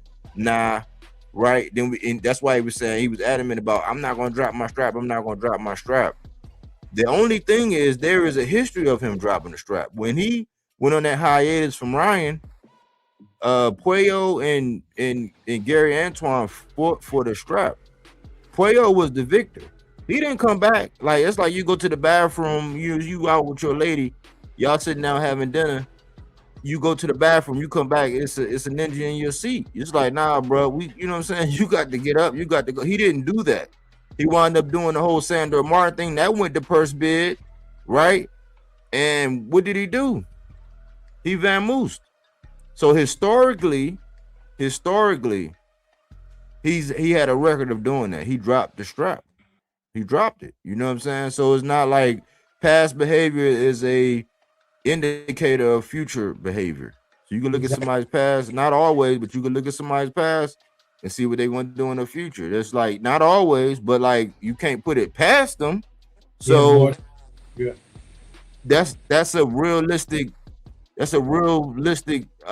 ideal to it. I think that Keyshawn and Shakur, they already knew the plan. That's why Shakur was adamant about like, nah, he gonna fight me. We gonna meet over here and we over here Zuffa or whatever. Even though he was lying all that time about not signing the Zuffa and he had been signed. Straight lying through his teeth, right? The whole time. He's like, either you gonna fight me over here, Zuffa, join over here so we can make this splash, or you gonna fight Keyshawn or drop that strap. and they was adamant about he gonna have to drop his strap. He gonna have to drop. That was the goal for them. They wanted Devin to drop the strap. So the offer was gonna be shitty. They was not gonna participate. They was gonna be difficult. The same way Schofield was when it came down to the whole Tank situation. It's like, how difficult can you be when you getting ready to fight Tank? You know what I'm saying? You're going to get paid handsomely, but then you want this mount, you want this, all this, like you got some kind of real leverage. And look at you. You got asked out. Now you got to fight somebody else, but that's not as big as the Tank fight. That's the same thing that Shakur and Keyshawn is doing. They had Devin in the corner, right? And if Devin don't do what he's supposed to do, and somebody don't come through, like that meeting that they had where I'm thinking like Swat said, somebody came through and they got a set number that they're gonna do. Like, all right, we're gonna wait and look and see if somebody else do it, but this is the number we got. Like, we're gonna just like when you go, it's an auction, like AC said. That's what's up on that slide that I showed, that thumbnail I put up there. That's what this is. So you already have a set amount to where it's like, oh, if it go over this number, it ain't nothing, or you know what I'm saying? I only got this much to put down on it. I think that they probably have somebody in their pocket that's going to do that, right? And they can save the card. But if Devin dropped that strap, then Shakur looks bad, Devin looks bad, and now the onus is going to be on Keyshawn and how he act once he gets that strap, and that'll be yet to be proven. You know what I'm saying? That's my idea on it. Yeah, I'm gonna close it out real fast. Basically, like I said, I tried to say something that he could use as leverage, and if there's somebody they have in their back pocket that's gonna do that and buy the fight and save the day, all right, cool. You feel what I'm saying? But the mere fact that it had to go this far, it showed several different things for me, to whereas you got to stop with all the DHP promotions type of stuff, because it's not what you're portraying it or what you and your social media fans are saying about it. It doesn't have that kind of leverage and or pull, because if it did, you wouldn't be in this situation right now. You'd be talking way different, and just like it was spoken, Swab brought up a great point that I think you brought it up, to whereas y'all was saying that things can be intervened. You feel what I'm saying? And from that intervening, I forgot who brought up the example of the fight and stuff like that. It didn't go to purse bid like that because they came to an agreement. All right, this is basically what you have. Now that the purse bid been ordered, the percentage doesn't change. So if Keyshawn was being difficult, he's still getting the same percentage. Devin's still getting the same percentage. So I don't understand where some of the difficulty is, unless you buy into the concept that they were strategically playing Devin Haney, and the fact that there is a finite time we have to make this fight. Now that I've been placed as your mandatory, and all I have to do is wait this out. I know you hadn't fought in the mandatory, and I know you've been sitting on that belt, and I know if we strategically move at the right time and get you in that position, you're automatically going to be the mandatory. So that's all of that stuff was done. And now all of this pressure is on Devin Haney to show up, show out, and improve. And if he doesn't do that, then it makes him look bad. It makes that whole concept of Debo Dev and, Dev dollars and all of that just completely go out the window. So this was a great live tonight. Everybody came to the table with their guns loaded, shooting shots and standing on their ground.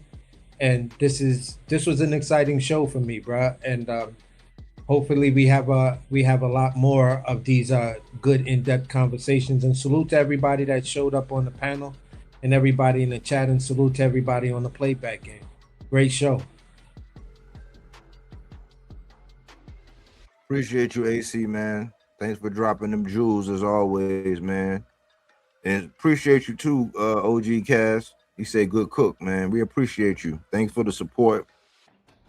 Hopefully, I didn't disappoint, man." Big Dre, I don't know, are you still there, Big Dre? Well, I don't know. But I'm gonna close out. And I'm gonna say,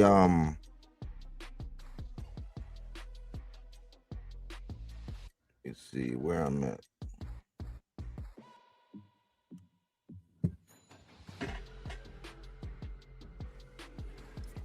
Hopefully it was like I said always, man, it's always a war going on.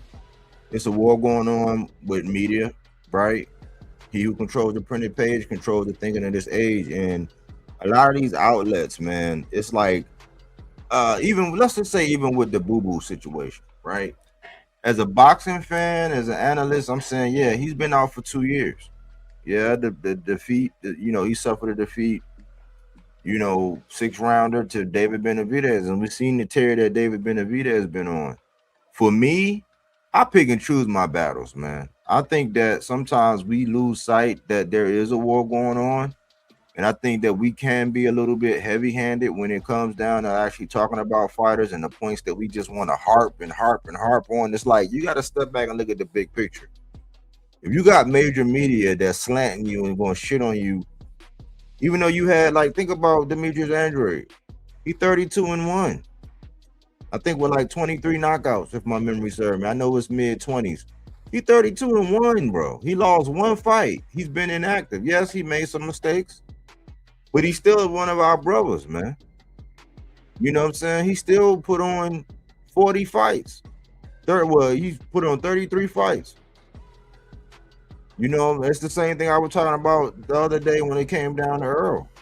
It's like we can't have it both ways to where we got the media who's going to paint and slant and get whoever to say and get this boxer to say that. Think about how they're using these boxers and the messages that's coming across. Do you want to be one that's going to be pissing in the community lake? Or are you going to put fresh water back in it? That's the thing. Understand analyzing and all that, but we got to pull for our guys. These guys who get hit in the head for a living, who probably ain't going to be able to do nothing really outside of this. Maybe some investing if they done right by their money. But, like, I think sometimes, man, we could be a little bit lighter. You know what I'm saying? A little bit, not so much cayenne pepper when it comes down to certain individuals in this sport that we love, especially with this war going on. You don't want to be the one throwing another obstacle, another negative ass talking point, in front of Earl Spence just because you want people to look and say, oh yeah, right, you cooking, blah, blah, blah. Like, why?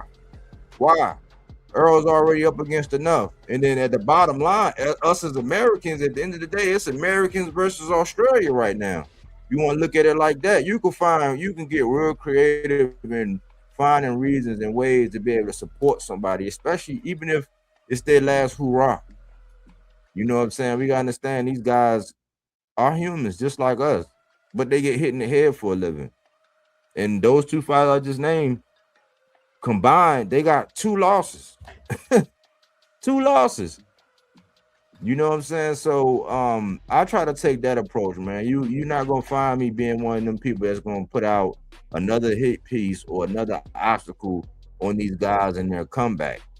Plus I be looking at it like, hold on, man, you got enough people in and around and about you that's like just shitting on you and making it hard for you to gain any kind of positive traction, right? We got to think, are you being used as a tool for the media? Just think about Richardson Hitchens. And I'll land after this. Richardson Hitchens came out. He pretty much said all these outlandish and crazy things about Tank. And then, oh yeah, but Boots, he hit hard. It's like, why is he coming out of the blue just saying he hit hard out of the blue? Because they're latching on, trying to get storylines and get popularity off of it. It's like, nah, bro, you went over there to Zuffa. You got to handle everything with these ones and twos. STFU. You know what I'm saying? And just get in there and put down the ones and the twos. That's the only way to be able to redeem yourself. And whether or not you will be able to redeem yourself because you done shown your character, we don't know. That's all we really want to see you do is just STFU and get in there and put down the ones and the twos. Right? When it comes down to this purse bid, We're gonna see. We're gonna see, man. I think that this was like behind closed doors. We don't know what kind of conversations be going on. Already agreements and all that. I think to a certain extent they all play us.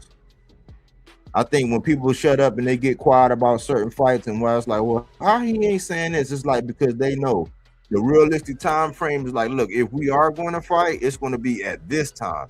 Like every boxer knows, you if you've been watching long enough and you see these interviews, they say, yeah, I knew. Like, yeah, we knew. It's just like they knew, like Bud knew he was fighting Canelo way out. Like right after the Earl Spence, they knew. People knew. They just supposed to keep shit mum for a certain period of time. And that's why some people, with they being chatty pad, they come out and they'll leak something, or they'll come out and, you know what I'm saying, might have a Freudian slip or say something, they let us know. But like most of the time when people get quiet, they already know what's going on. We know that Bill and them, they were vying for that Shakur fight, right? Because of the money. They didn't really want to fight Keyshawn. Why? He don't really even fit in the legacy path. I know they had him on the list, and I think originally that was something cute. Then shit got real because he was dealing with Jay Prince, and Jay Prince and Top Rank, they've been hand in hand. They've been like this for a long time. But it's real odd how he says no to two big fights, a unification with Rolly and the biggest payday of his life with Tank, and he said no to both of those. In pursuit for what? A lesser fight with a lesser challenge. You might get outboxed, but not as much danger. And guess what? He landed in a crosshair with Keyshawn Davis. Do we have a shot to be able to beat Keyshawn? Maybe. Keyshawn has shown that he's not as disciplined as you would think. And I think that the last time Keyshawn missed weight, it was on purpose. Why? Because he could say, I'm getting too big and I'm moving up. And what happened? He moved up.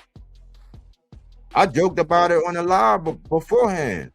I was saying, man, I said, I'm going to give Keyshawn the benefit of the doubt because he made weight with Jermaine Ortiz. I said, but I wasn't going to make a joke about will he make weight or not. And guess what happened? He missed weight.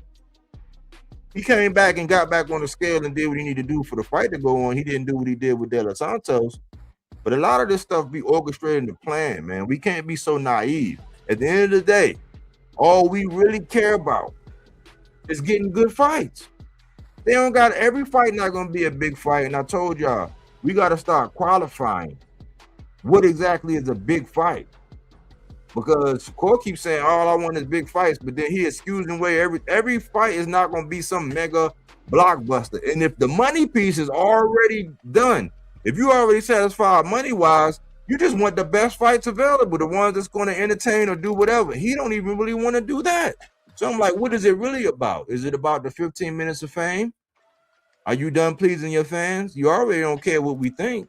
And you say the UK fans are better. To a certain extent, maybe they are. Because we still see they're going to get behind Chisora, whether he get knocked down, you know what I'm saying, knocked out, whatever. He going to keep supporting. But us, Earl Spence unified 3 straps, lose to arguably the #1 pound-for-pound guy in Bud. And now nobody want to see him. And the narrative is that, oh, no, he need to hang it up. He need to do this. It's like, we got to think about these things. That's what we here for. We're not just here to just for you to get your little rocks off, get your jollies, you know what I'm saying, have your jollies or whatever. We are actually in the sport as fans and content creators. We're in the sport of making our sport sustainable. It's already turned to WWE, WWF. Either way, Keyshawn fighting for that belt, either against Devin or someone else. Yeah, he's going to. And I think he's going to be up against it too. They all are. They all should have fought at 40, gradually moved up and worked their way up because it's hard, just like anything else. It's like, yeah, I could do this. I could do that. Yeah, I could drive a truck. I could do this. And then somebody put your ass in that seat. And you're like, hold on. Well, how you do to get it? No, it's too late. That's what Keyshawn gonna be. He in the catbird seat right now, and if Devin dropped that strap, he's gonna go from being the hunter to the hunted, and people's tune be changing once that happens. We just gotta wait and see. Anyways, man, purse bid is not a victory, right? It's not an overwhelmingly good thing. It's not an overwhelmingly bad thing. What it means is that they didn't negotiate, and I'm gonna tell you this. Somebody else said it too.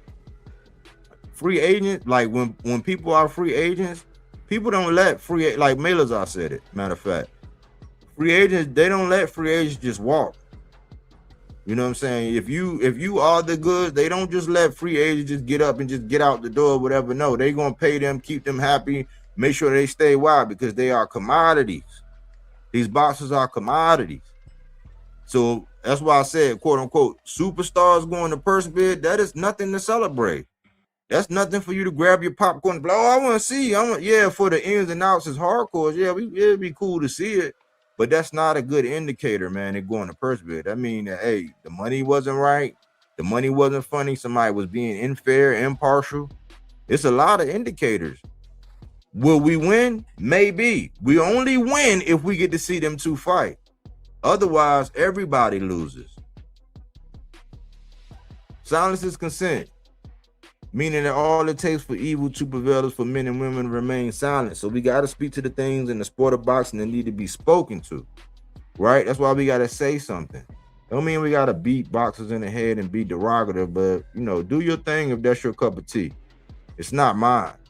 You know what I'm saying? We do honor the fact that they get hit in the head for a living. Hopefully in today's live, you was able to put something in your rucksack and march on. Remember, we are monetized. Support the channel. You know what I'm saying? You can hit the Cash App. You can hit the Super Chat. You know what I'm saying? We try to give you nutritional value. More than just talk and tossing opinions from our hips. We try to give you factual information. Something that you can be like, okay, I never thought about it like this. Different perspective. We always say, go where everybody know your name, and they always glad you came, and they always sing your praise, and then come here what we got to say. But y'all know I can talk this boxing talk all day and all night. Salute to everybody who showed up and contributed to the channel in some shape, form, or fashion with their input or whatever, man. I appreciate the support. You see, we have good cooks, man. People can have their opinions. You can disagree. You know, D-Free disagree with me about something. I say, hey, man, you right. That's your opinion.